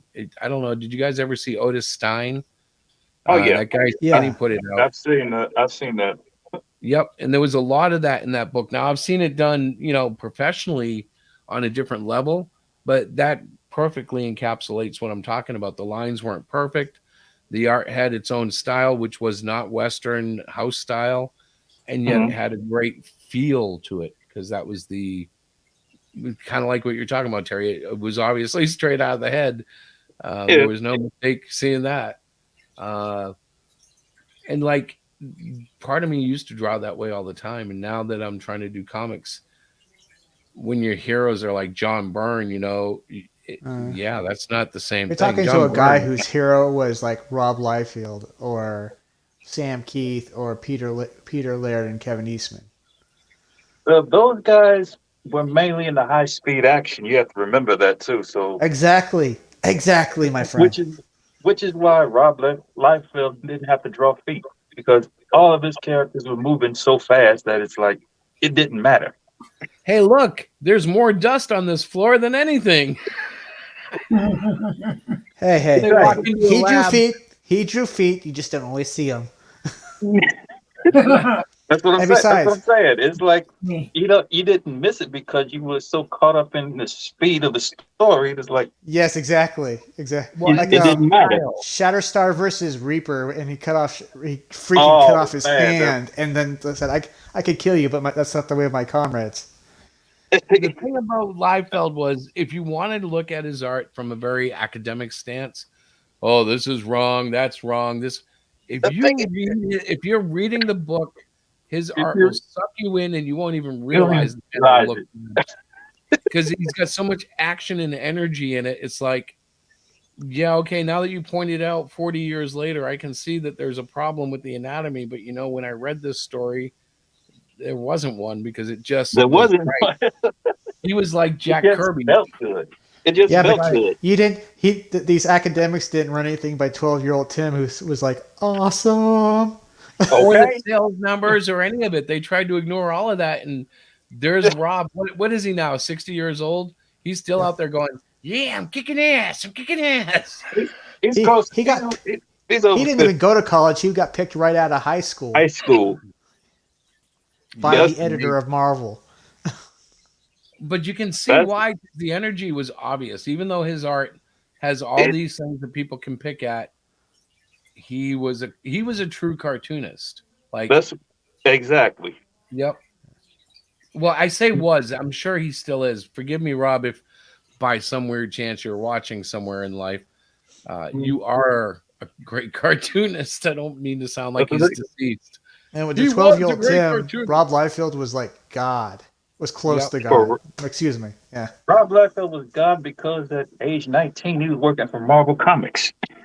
Exactly. To me, Rob Liefeld fell in like this. It went Jim Lee, Todd McFarlane, Rob Liefeld. And Rob was more like the young kid who was going to come up and take them both.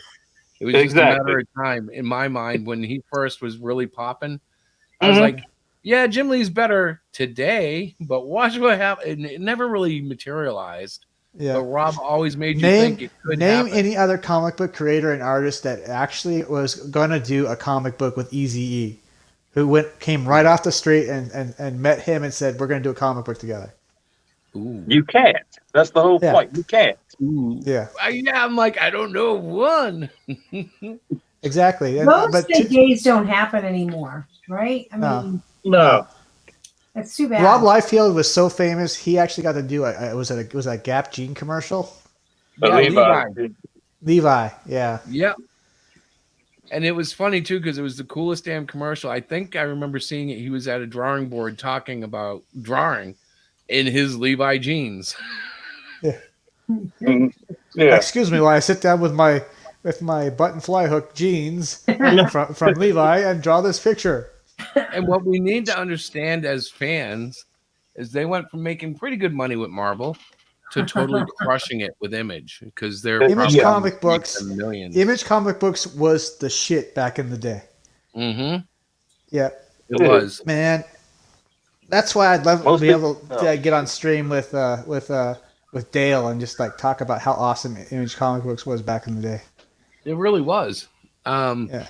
And creators, like I remember watching an interview, I think Rob and Todd were in this one, maybe even Jim, on separate things, but they were talking about how they were able to make so much money off their books that they would hire artists, pay them good money, and then the guy would disappear because he got like $300,000 from all the royalties and went to Bermuda for a year and didn't want to draw because he had $300,000. I don't want to draw another freaking comic book. Those were real issues they had because they were honestly. I don't understand why anybody would want to stop. I do because I've seen it in crowdfunding. There are certain guys that I've seen. Quitters never win and winners never quit, my friend. No, I don't mean that they. So what happens is some of these guys who are super successful, they come in balls on fire and do a fantastic campaign, and then they let it erode and erode and erode. And like till they're like no longer making six figures, they're now in five figures. And it's just they just don't put the same energy in because they're not, like for some people, comics really are a career or a job. To them, it's a means to an end. Whereas like, and I'm not bragging on us, but like creators like us are doing it because we love it. It's not because we were so God gifted that everybody bowed down and threw money at us. It's because we want to get so good that we can sell it and make a living off of it because we love it. It's so. Yeah, like I said, I wouldn't be able to stop. I love the idea of being able to see my vision come to life. I don't think I could stop at least entirely. I think I could pull away from. I know I can pull away from Twitter, but like if I pulled back and changed my name and changed my company, I could go into a different genre of comics and have no. You would literally have to kill me to stop me from making comic books. Yeah, well, I'd still make them. I just might not ever, like it depends on the genre. Like it's hard to explain because storytelling is storytelling, but I have to draw to storytell too. So like comics are going to be there forever. It's just the genre, Well, let's see. Did I tell you the 5-page story that'll be at the end of Melvin 3 called Zed and Odysseus? I think you mentioned it on Twitter, perhaps in our DMs, but I don't know for sure. Oh, well, it's kind of a parody of Droids. Remember the cartoon Droids back in the day? Actually, I think you might have talked about it last week, right? Yeah, yes. I think I mentioned that it was it's going to be like Adult Swim style humor. Yep. But like the 5 pages are done. It's going to be like for Melvin, that end of Melvin 3, 4, 5, and 6. This whole like 5-page story supplement at the end of each one. I think that's a good idea. And then eventually I might do a Zed and Odysseus #1 issue and use that as like Zed and Odysseus 0 or something. Right. Or, like when you get one done, the thing is when you get enough issues, Diana and I are going through this right now. We just start like putting the issues together in one big book and like. Yeah. Then I'd like to be able to do a trade paperback called The Complete Melvin. Mm-hmm. Yep. Where it'd be like Melvin giving somebody an actual Melvin, but it'd be like a Mortal Kombat style fatality. Mm-hmm. Yeah. I know with us, like Hero Shack was our first title. It was Hero Shack Sandbox and Hero Shack in Search of Heroes. That was 2019 and 2020. And that was a total of 8 issues. And they became 2 large books, one representing each year. And now, like, I think we carry a very small number of them because they're not extremely popular. Right. But it's still good to have in case you get somebody who's really into your stuff and they want to get your early books. And it's You all should right give there. them out. You should give them out for like just kind of hand them out for free to kind of get somebody hooked. You know, here's what we did, and then like how all the new books. If they want the new books, they have to buy those. The single issue ones we've done that with, like, and there's some in our giveaway for this Saturday because I'm giving away probably, I don't know, 50 packages right now. I might expand that to 100. But once we're done those, we don't make any more of the singles. What I want to do now is, especially since we're about to go into issue 5 of the Great Cyclopean, is I want to put like the second. I think the first issue is already online on the website, but I want to put the second issue on and keep them about a year apart, so that like people can get like somewhat modern stuff where my art is much better than it was the first 2 years.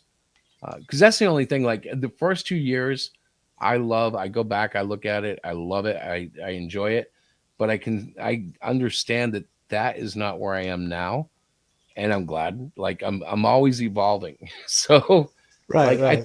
I think for instance, Cluster Fudge is going to be really interesting because between issue 1 and issue 3, there's going to be like a year and a half, and it should be very evident by the time I get there. Like I'm starting to use paintbrushes to do backgrounds and stuff, and I'm hoping that'll eventually lead into more Frazetta styled stuff, which would be mind-blowing, but it's going to take a little more time. Hey, we're getting a yo from Herman P. Hunters. Herman, what's up, brother? Hello there, sir. I love Herman. What up, Herman? How's Herman's Hermans?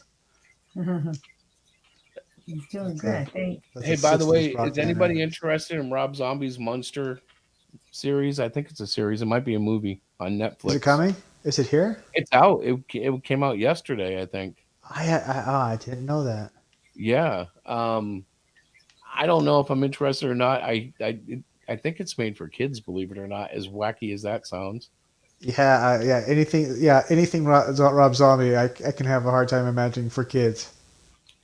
Yeah, he's done quite a few horror flicks that definitely they're of their own genre and they're not for kids.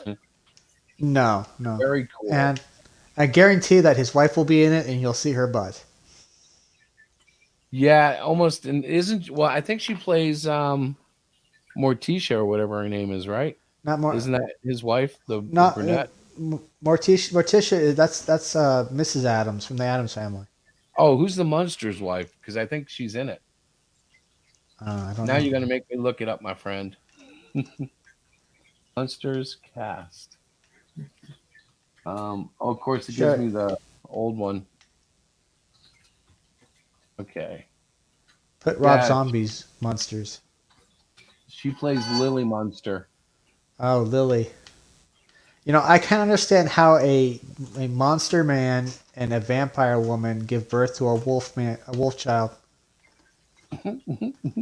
Well, we could talk about that, but this is a family show.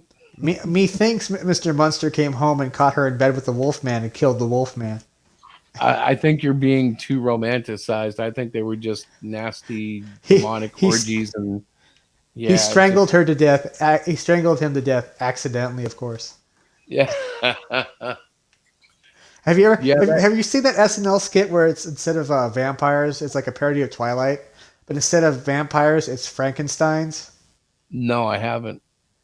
I'll have and to look every that time up. he gets romantic with the character, he almost strangles her to death accidentally, of course. And there's a scene where these bad Frankensteins show up and they go, "I do believe I'm going to strangle someone accidentally, of course." Of course. I'm gonna have to look it up.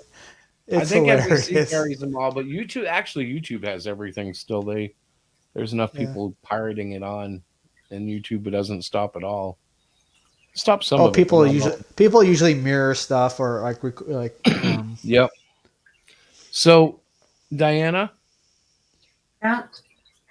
it's like 10 o'clock, but Terry just came back, so we got to think about getting offline. Or I got to because I'm tired. I got to go back to work Me tomorrow. too. Hello, Terry. Oh, I've been tired from work too. Well, this week we're doing some mandatory testing, and it's not so bad when the classes are on the same floor, but when I have to cover like classes on 2 or 3 different floors, that's when it gets fun.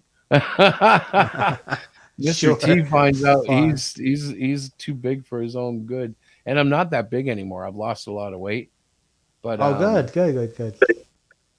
I found it. My weight? Yeah. His weight. I've gained weight. I hate it. I gotta get back on track. Get back to the gym and get some gains. I'm telling you. Well, you know what it is? Babe, it's all the homework in the study. Babe, we just need to go on a convention tour. 3 weeks on the road, you'll drop 5 pounds, no problem, and be gone. So I was just telling Herman that I need to purchase his next book because I enjoyed the first one very much. I agree with you. I got my stack of. Oh, you'll probably read it too. I will, but She not, does. not before yours, Tim. I swear. Yeah. I know how that goes. Look, I'm going to I take know- a picture of the stack and I'm going to put it on my Facebook so people can see. You better But put Melvin on top. I'm going to tell you a secret. Herman's book came in and she kicked all the other books out of the room and read that. I one first. did not. You are She said, "You pick them up. I'm busy reading," and Chris? so she picked all the other books off the That's bookshelf. not Oh, I see how it is, Diana. He's not true. No, It was so true, and like This was in the the- Great this was- Cyclopean. You know why she's got the No. Great Cyclopean on her little preview? Because I do that's the one not. she stepped on. She's making up. She's saying, "I'm sorry." Why are you saying these things? I'm He's sorry, not Great gonna- Cyclopean 3. You know how Chris likes to stretch the truth, right? And Yeah, like, I manage have the to truth. tell you- He's managing it. No, that is a total stretch. It's not just a stretch. It's It's a a lie. outright. It's not a lie. It's a comedy skit. It's I a was in funny the Saturday thing. Night Live. I was in a Saturday Night Live mode after hearing about it, so I thought I'd play up. I to do it. believe I'm going to strangle somebody accidentally, of course. She kicked all the books out of the room accidentally, of course. Of course. Of course. I'm sorry, honey. You know me. Yeah, I don't. Oh, she's married to you. She ought to know you. Listen, guys, I've been She working on thinks my. she knows me. The problem is I have If this he comic doesn't, book. something is wrong. If you She don't does know not know my me true by name now. is. I am truly Rudolph I'm leaving. Mishnikov. Is it crazy? Oh, you- I'm secret agent But- from Wakanda. But you have a Russian accent. I get it. You have a Russian accent. Mhm. Yes. But you're from Wakanda. I get it. Actually, you want to know what? I couldn't think of what the accent was I would use. I didn't want to use Russia because, of course, the war right now. So I was like, Yeah. no, Wakanda. Nobody knows where it is. Yeah. Well, It's that's hidden. true. It's hidden. Prove to me that it doesn't exist. Oh, of course. Just you don't look up think it the exists. actual facts of the war of the Woman King. Hey, you know what? I watched the movie Black Panther, and they have this thing that makes it disappear. So I believe in Wakanda. Has to be more fictional than the Woman King, though. The Woman King, you know, I'm going to be honest. Must be more I've watched- truthful than the Woman King. I've been watching the box office numbers, and I kind of feel sad for her now because Viola Davis came out and said, if you don't go see this, it's going to prove that a black woman can't lead the movies, and you're feeding that racist mentality. Unfortunately, the movie apparently blows, and it has a very small but faithful following that's going to see it, and it's like made something, I think it's in the mid-30s now. But it cost like $50 million to produce, and another $50 million. Of course, they always say put another double that for the marketing. And I'm like, I kind of feel bad for her. Not that I'm going to go see the movie. You notice because I that they wanna don't have support any. it. You notice they don't have any TV spots or any spots for like on the internet.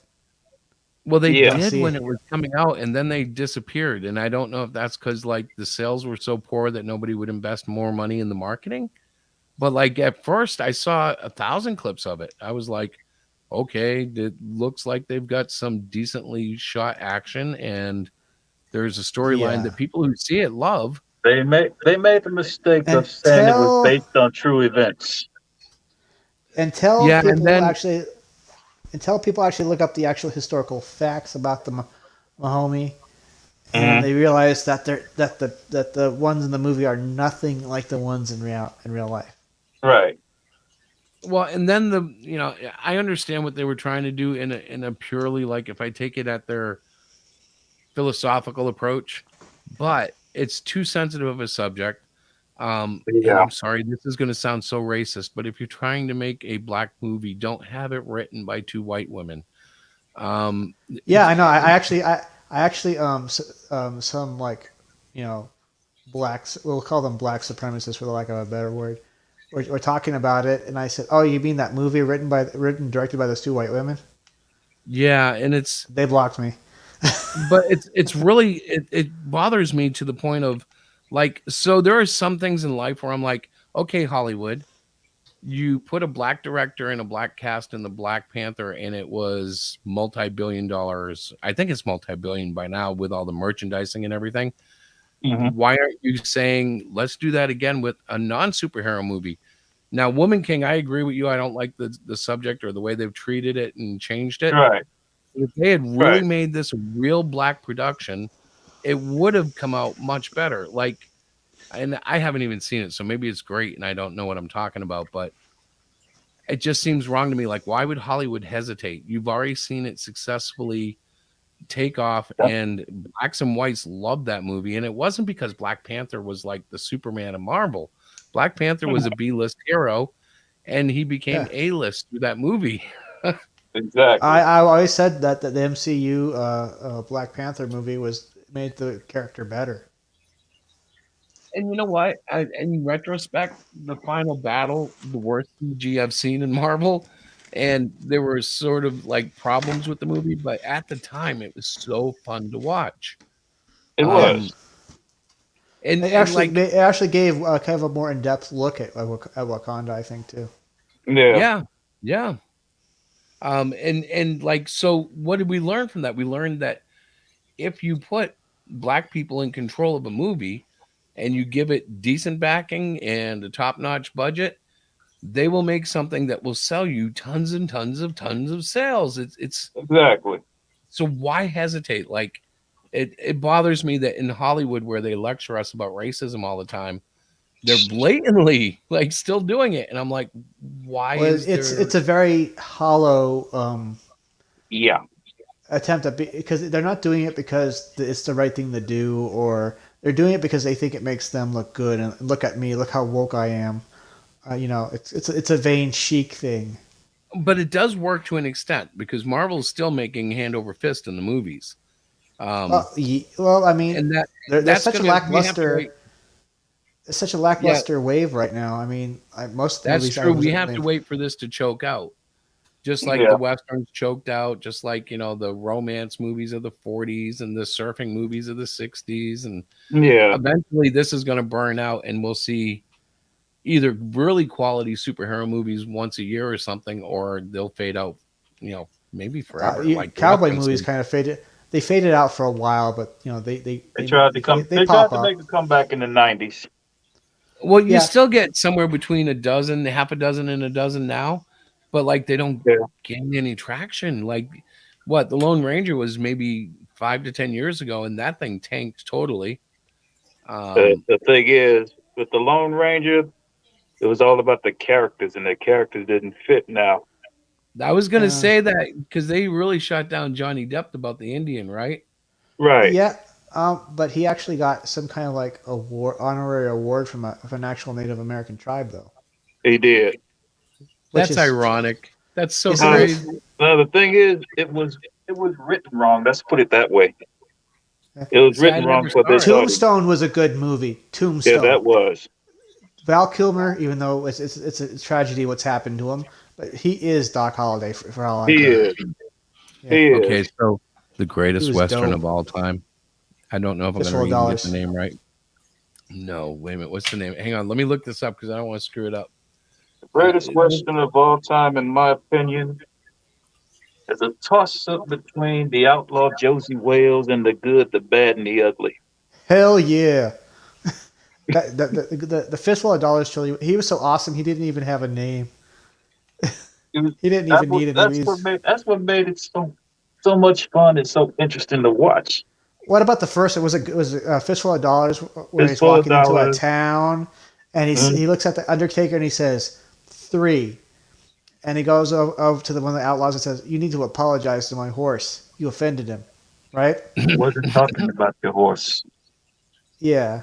And then of course he shoots 4, right? And he goes back and he looks at the Undertaker and he says, "I'm sorry, I meant 4." Yeah, that was funny. It's That was funny. That is dope. That is dope as hell. classic Clint Eastwood. Yeah. So I'm glad I looked it up because I would have called it wrong. But the greatest Western ever, perhaps, was Jonah Hex. That was actually an interesting movie. Did you like it? I tried to watch it once. It was all right, but it's still considered a superhero movie. That's the problem. Yeah, but it was Western. Yeah, it was all right. It was all right. But the thing is, I remember trying to watch it and not loving it. I didn't hate it either. Yeah, to me, like when I think of a bad Western, I always think of that. And you got a point though; it's not really a Western. It isn't. Yeah, it's just kind of set in the Western. How'd you feel about Briscoe County Jr.? That was just too silly. I want to say I liked it. It started off good, but it just started off good, but then it became so silly that you want to kick yourself for watching it. Yeah. Was it Lord Bowler or something like that? The bounty hunter guy that ends up becoming his friend. Yeah. That guy was awesome. The guy is awesome. Yeah. Well, like I said, all right. Yeah, no, I like this. I had to Google it because I forgot what it was. If it didn't turn toward the silly side, it probably would have stayed on longer. Yeah, but it's Bruce Campbell. He makes. I know. He has the king of parody. He has pride in doing really bad movies, and he's proud of his B movie. Yeah. He's the king of parodies. That's the thing. Yeah. How'd you feel about the Evil Dead TV show? Oh man, I love that. Yeah, especially when he's and I was mad when it got canceled. I don't think I ever saw it. There's that he gets ready for to go out, and he's like using a girdle to suck in his gut because he's old now.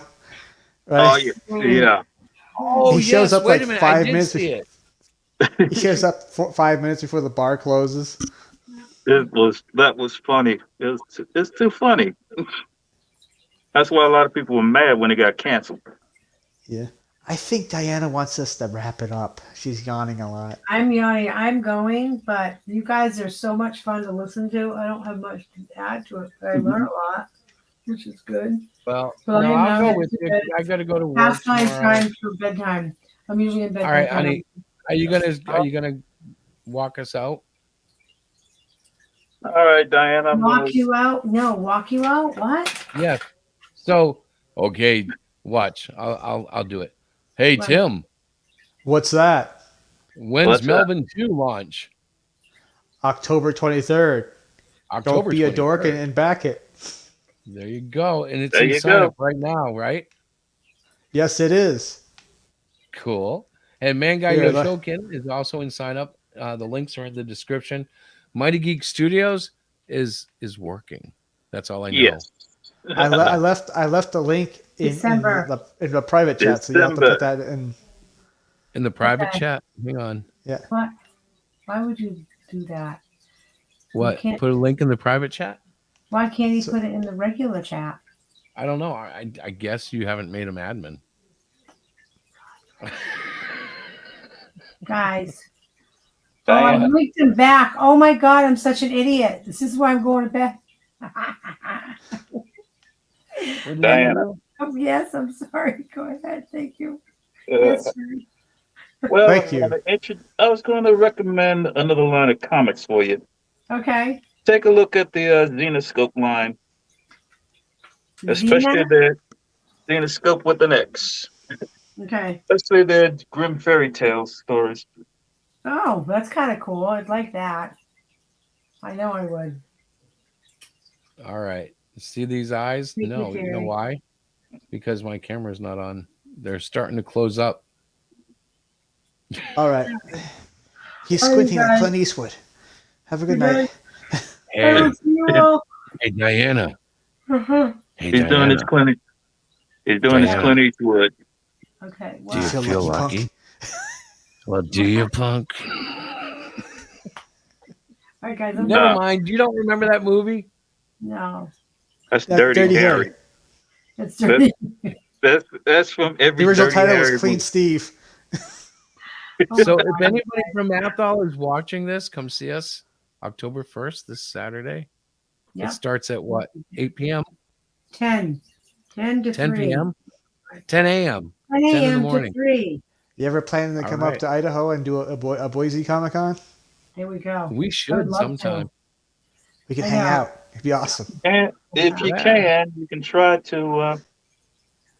You can try for C2E2 next year or the year after. That would be fun too. We could go visit all of our friends. Terry, Hey, that's the tour. and We just Rick. need the RV now. I know. I'm serious. Let's do it. Me too. Road All trip. right.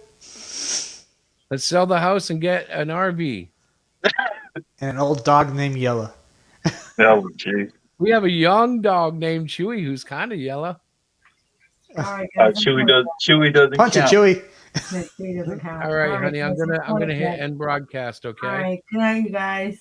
All right. We love everybody out there.